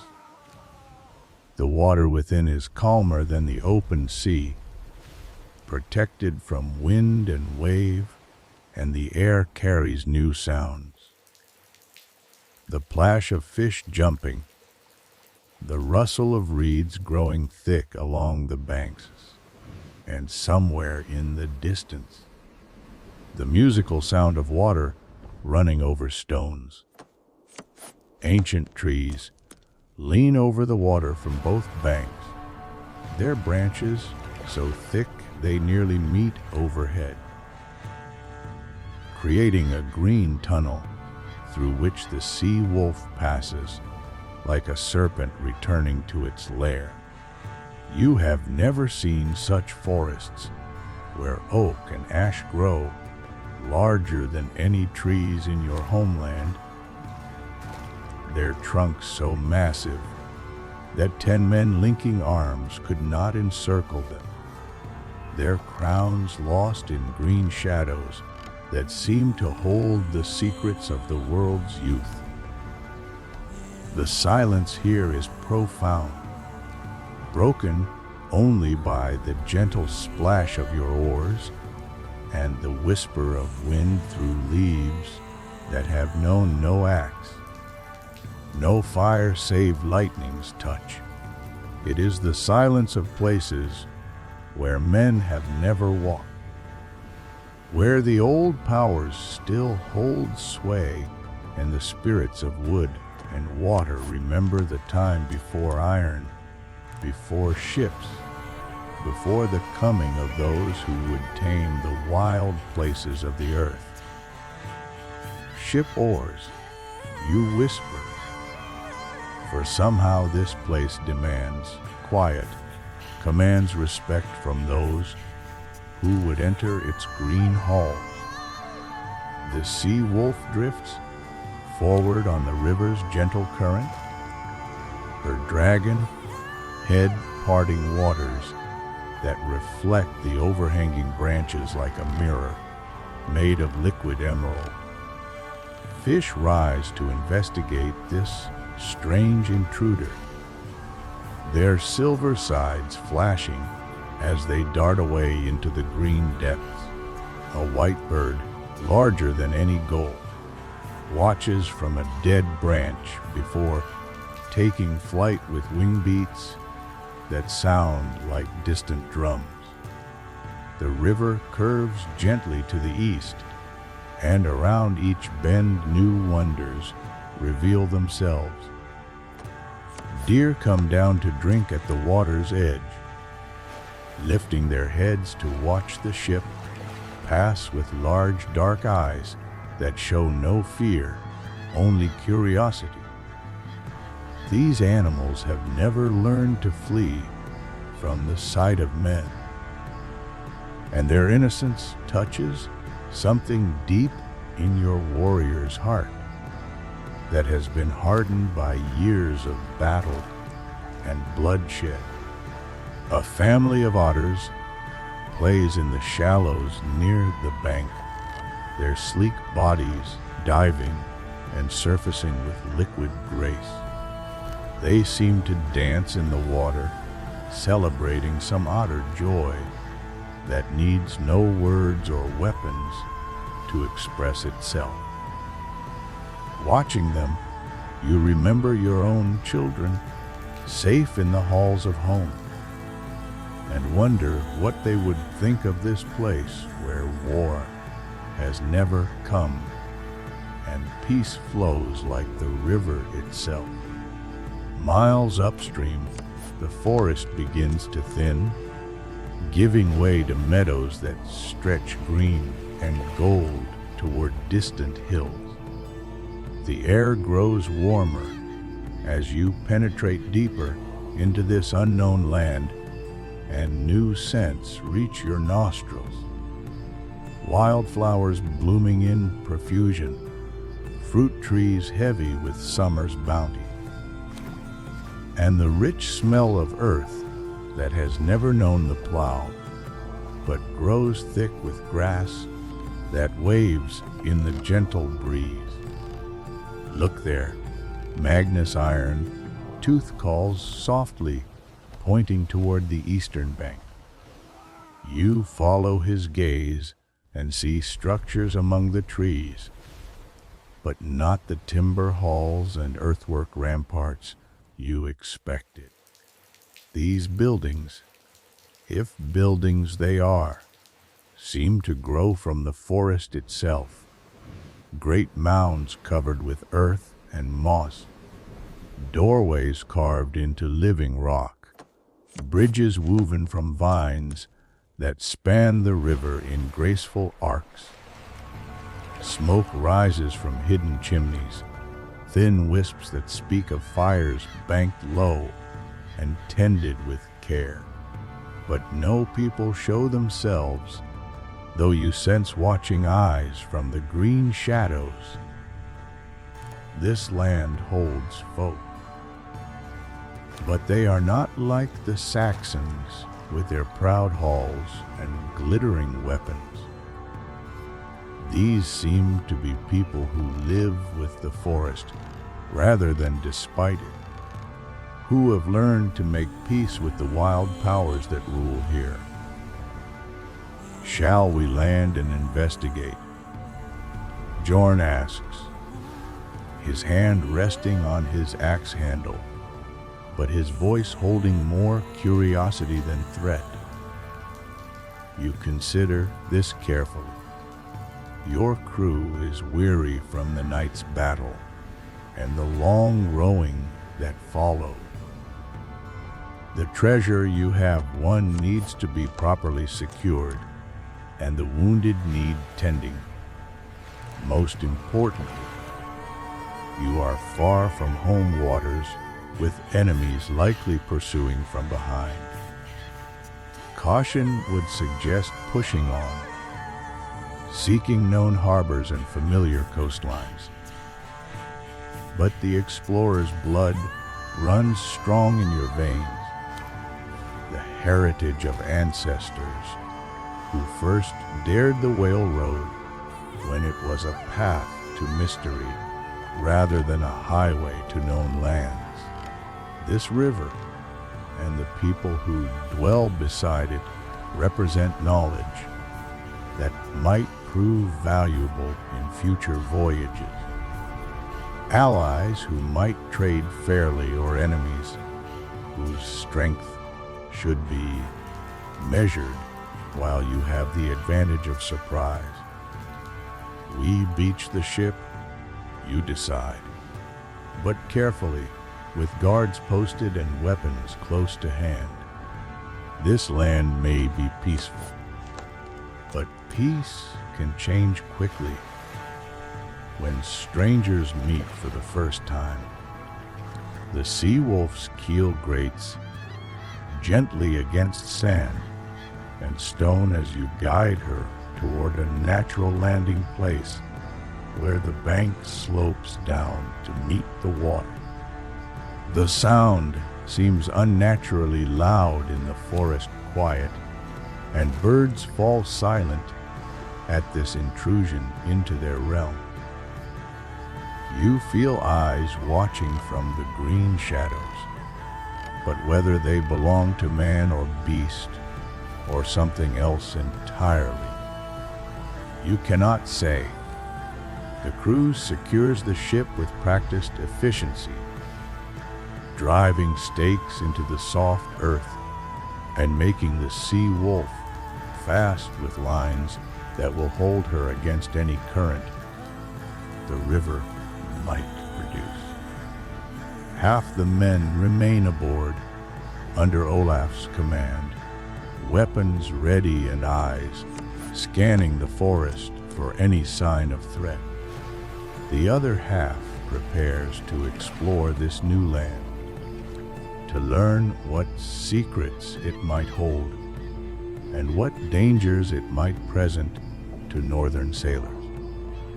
You step ashore onto soil that has never felt the tread of Norse boots, earth dark and rich as any you have seen, but somehow different, as if it has been blessed by gods whose names you do not know. The sensation is strange and wonderful, like the first step onto any new shore, but magnified by the knowledge that this place appears on no map, figures in no saga, exists only in the reality of this moment and your discovery of it. The forest crowds close to the river's edge.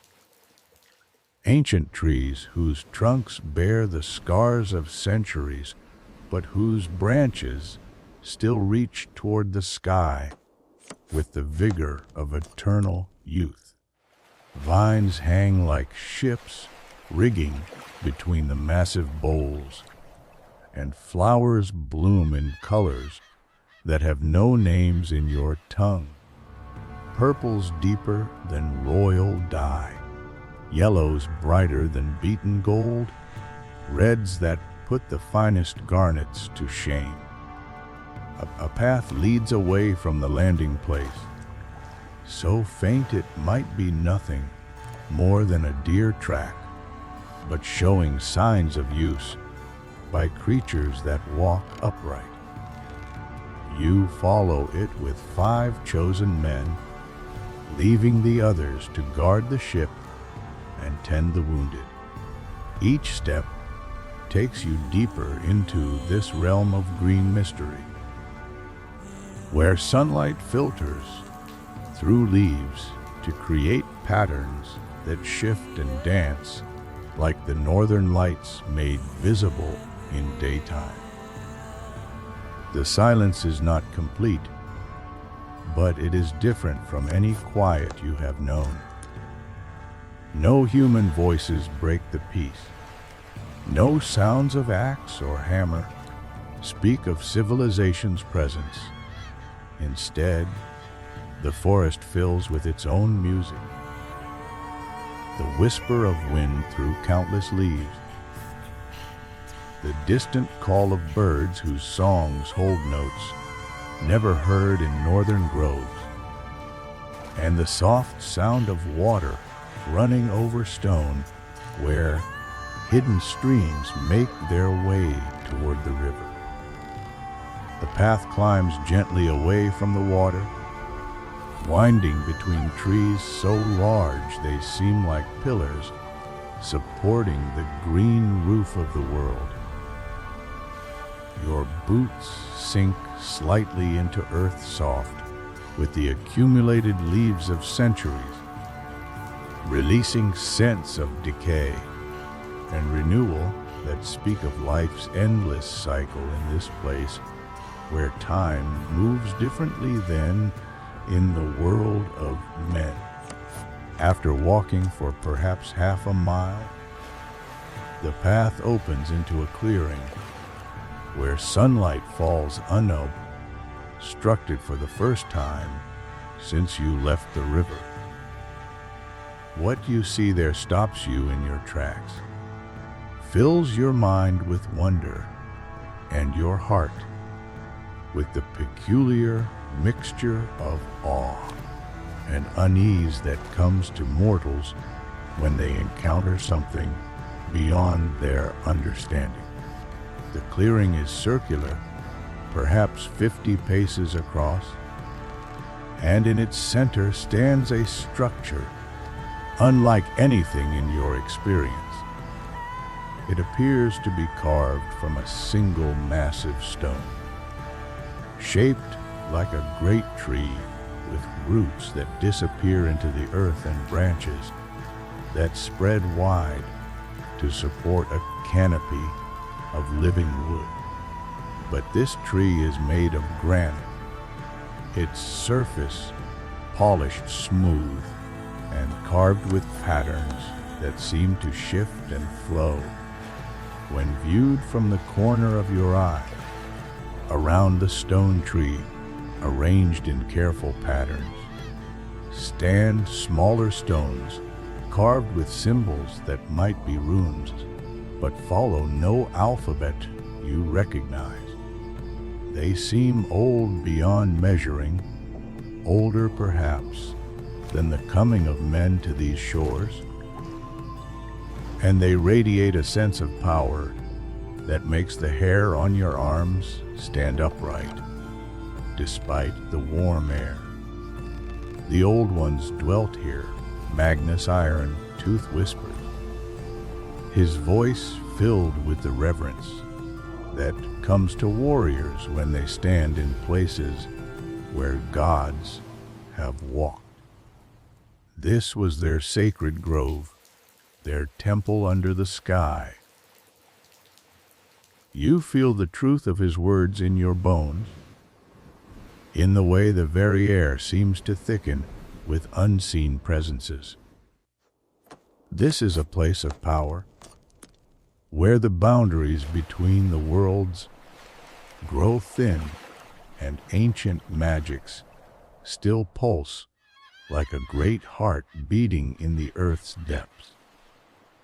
The stones remember rituals performed when the world was young, sacrifices offered to gods whose names have been forgotten by all save the wind and the rain. A sound reaches your ears from the forest beyond the clearing footsteps, but not the heavy tread of warriors marching to battle.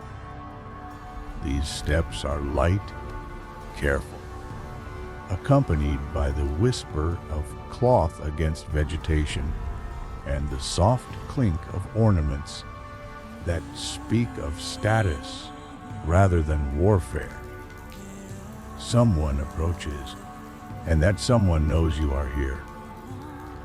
Show yourselves, you call in your own tongue.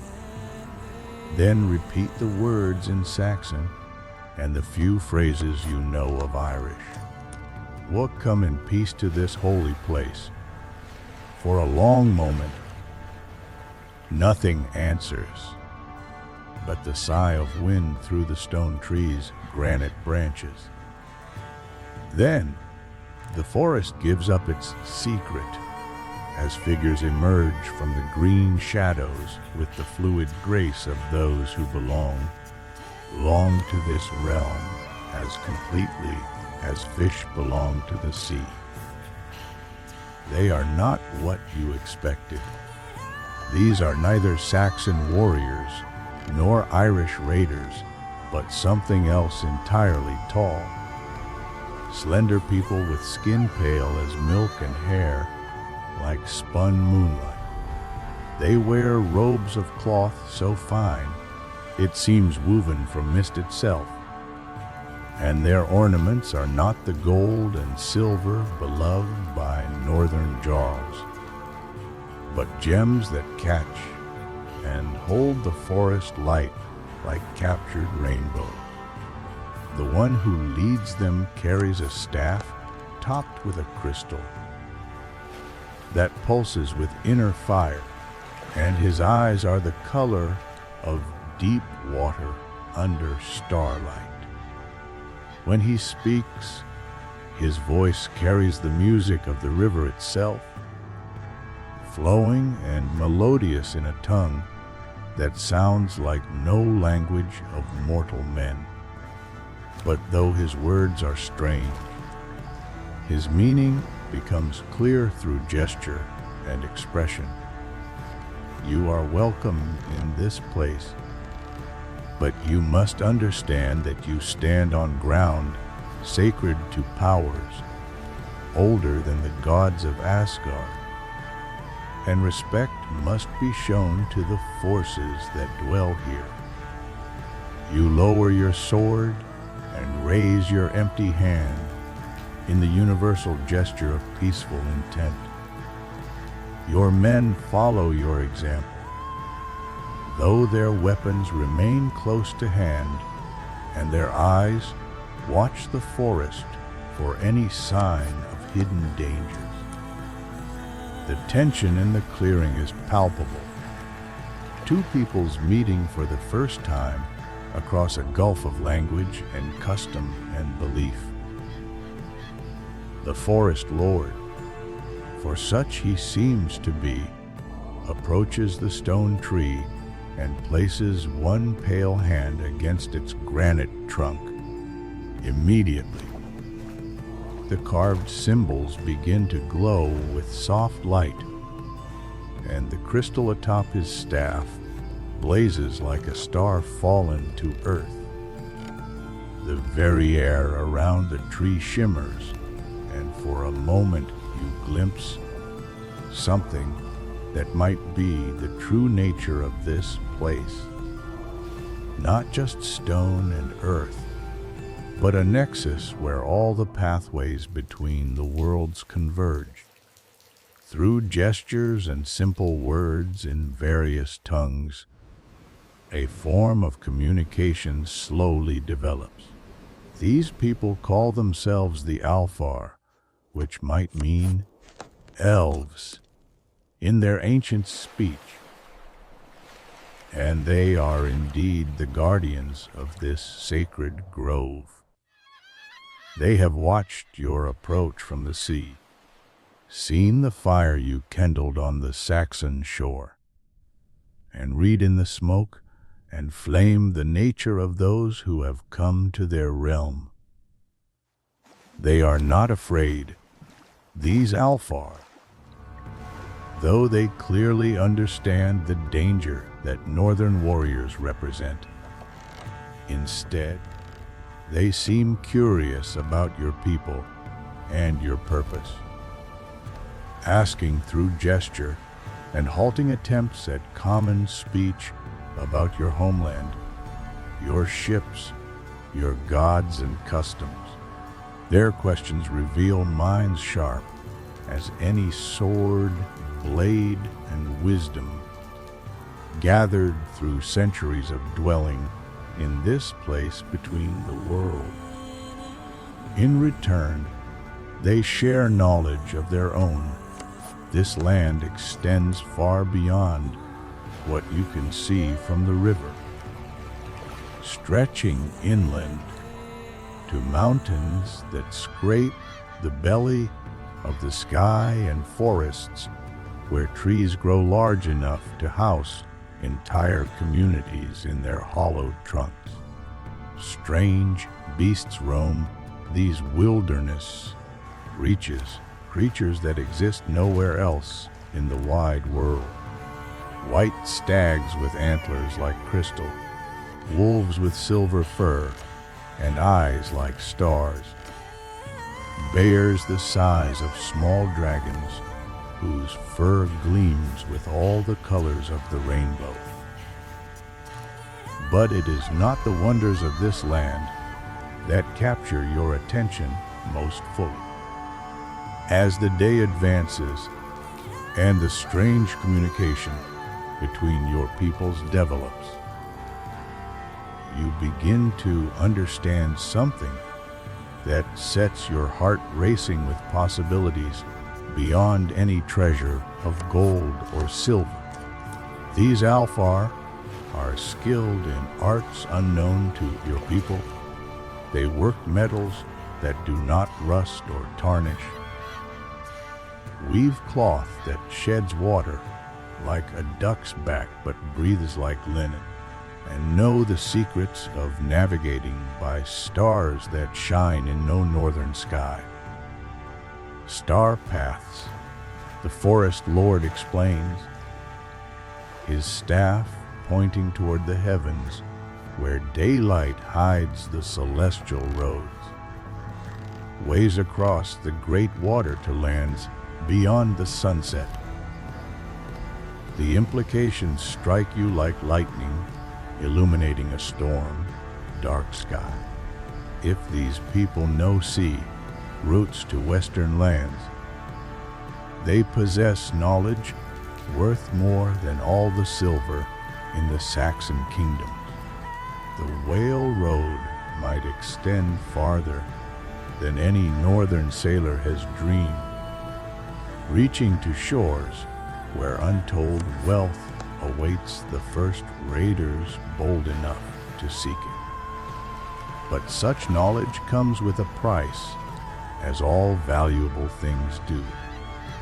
The Alfar make it clear through gesture and expression that their secrets are not freely given, that those who would learn the star paths must prove themselves worthy through trials that test more than mere courage. They speak of quests into the deep forest, of challenges that would measure the hearts of warriors against standards older than iron, of prices paid in more than gold or blood. The afternoon wears on as these negotiations continue, conducted in the strange mixture of words and signs that serves for language between peoples who share no common tongue. Your crew grows restless eager to either begin trading or return to the ship and continue the voyage home. They trust your judgment, but they also know that every hour spent in unknown waters increases the danger of discovery by enemies or destruction by the thousand perils that await unwary sailors.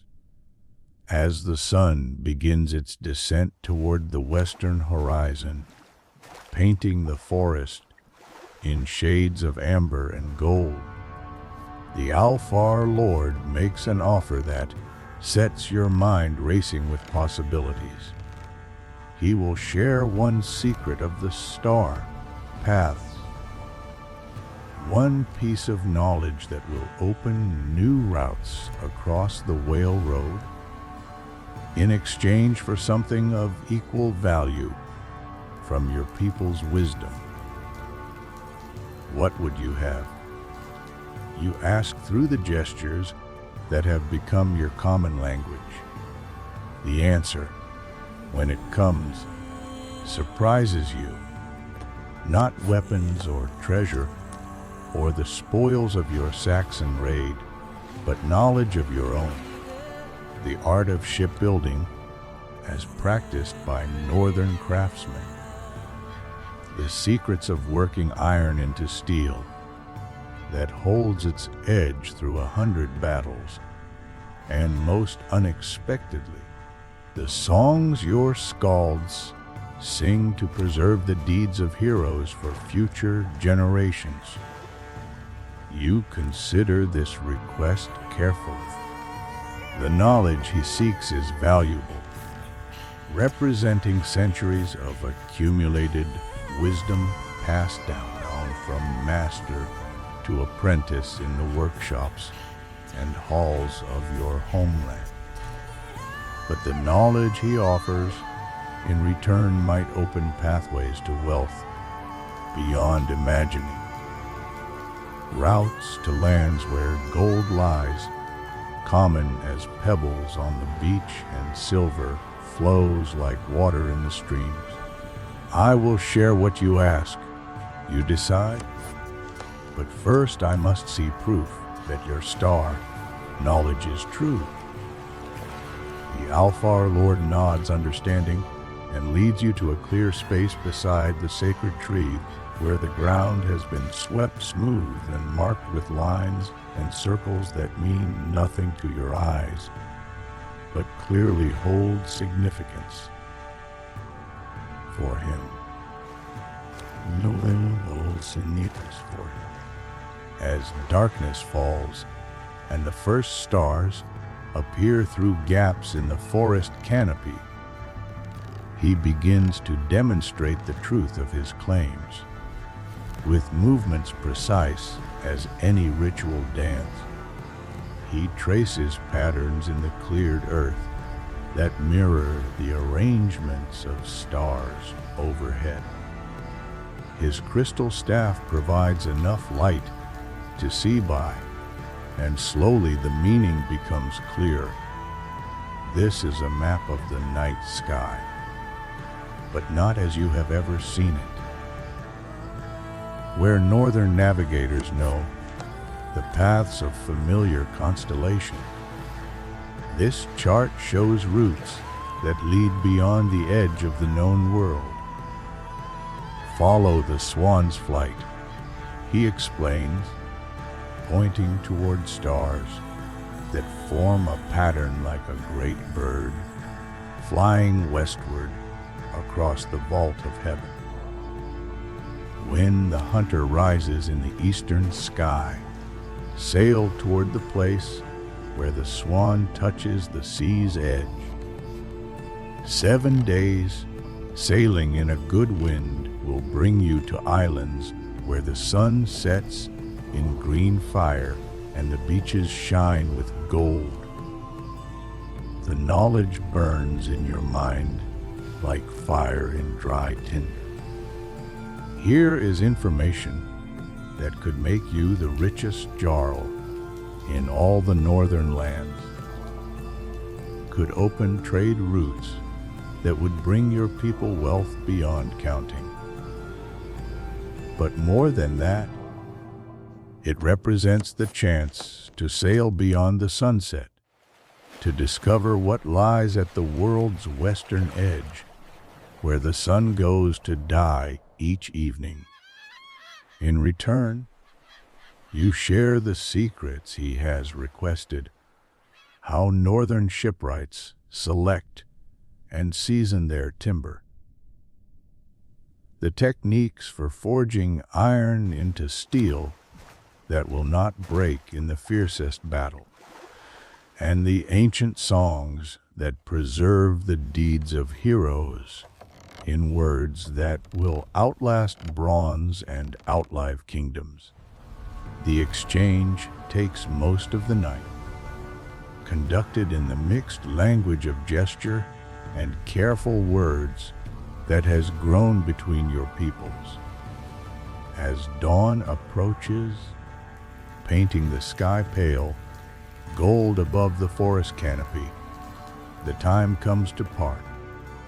The Alfar Lord presents you with a gift to seal the bargain, a crystal pendant that glows with inner light and will, he promises, always point toward the star, paths he has revealed.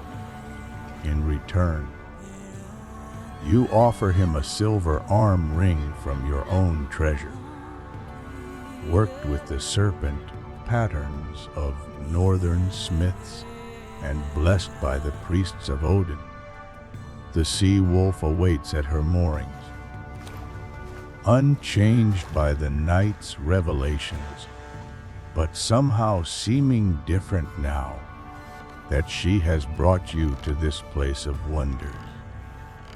The crew prepares for departure with quiet efficiency, but you can see the questions in their eyes. The curiosity about what transpired in the forest clearing while they waited by the ship. As the Longship slides away from the mysterious shore and back into the familiar embrace of salt water, you stand at the stern watching the river mouth grow smaller behind you. The forest keeps its secrets, showing no sign of the people who dwell in its green depths or the wonders they have revealed to northern eyes. To any who might follow, this coast will seem empty, uninhabited, holding nothing of value for raiders or traders. But you know better now. You carry within your mind knowledge that could reshape the very maps of the world.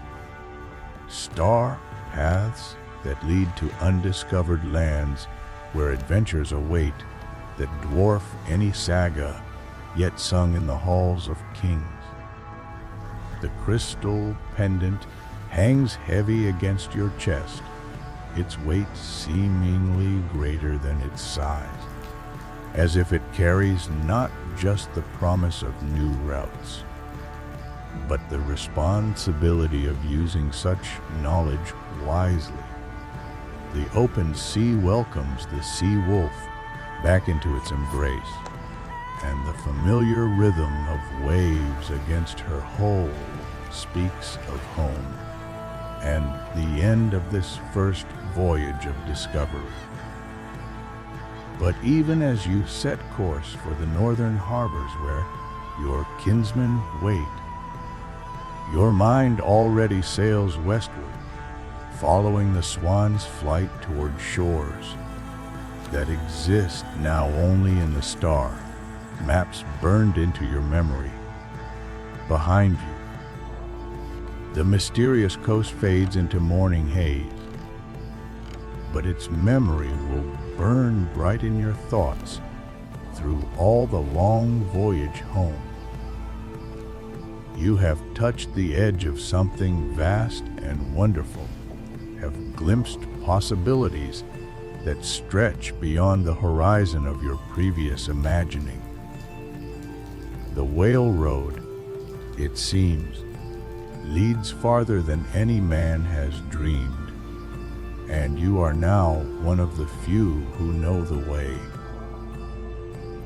The sea wolf runs north and east toward home, her wake streaming white behind her like the track of destiny across the dark water. But this is not the end of the saga, only the first chapter of a tale that will grow in the telling until it encompasses wonders beyond the reach of ordinary words. You have sailed beyond the sunset and returned to tell of it, and that knowledge burns in your heart like the flame that lights the way to adventure eternal. The voyage home awaits, with all its familiar perils and long-anticipated joys. But your eyes already turn westward when you think no one is watching, following the invisible paths that lead beyond the world's edge to lands where the very stones sing with magic and the trees remember the world's first dawn.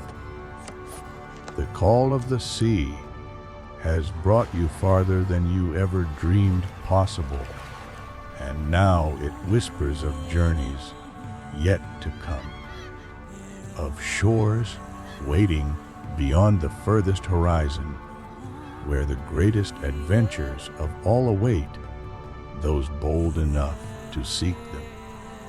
The sea wolf carries you toward home, but she also carries the seeds of future voyages that will make this night's discoveries seem like mere preparation for wonders yet unimagined.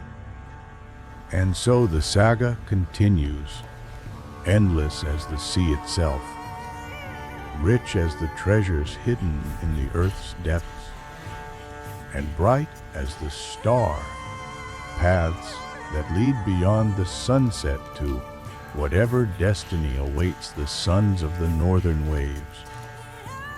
The Whale Road stretches before and behind, and those who dare its waters become part of the eternal story of exploration and discovery that began when the first man looked across dark water and wondered what lay beyond the horizon's edge. The sea wolf sails on, carrying her crew toward whatever fate the gods have woven for them, while behind her the unknown shore keeps its secrets, and ahead the familiar constellations wheel through their ancient patterns, marking the way home across the trackless sea. If you enjoyed this story and want to join me for more nights of history and mystery, subscribe now, tap the bell icon, and let's journey back in time together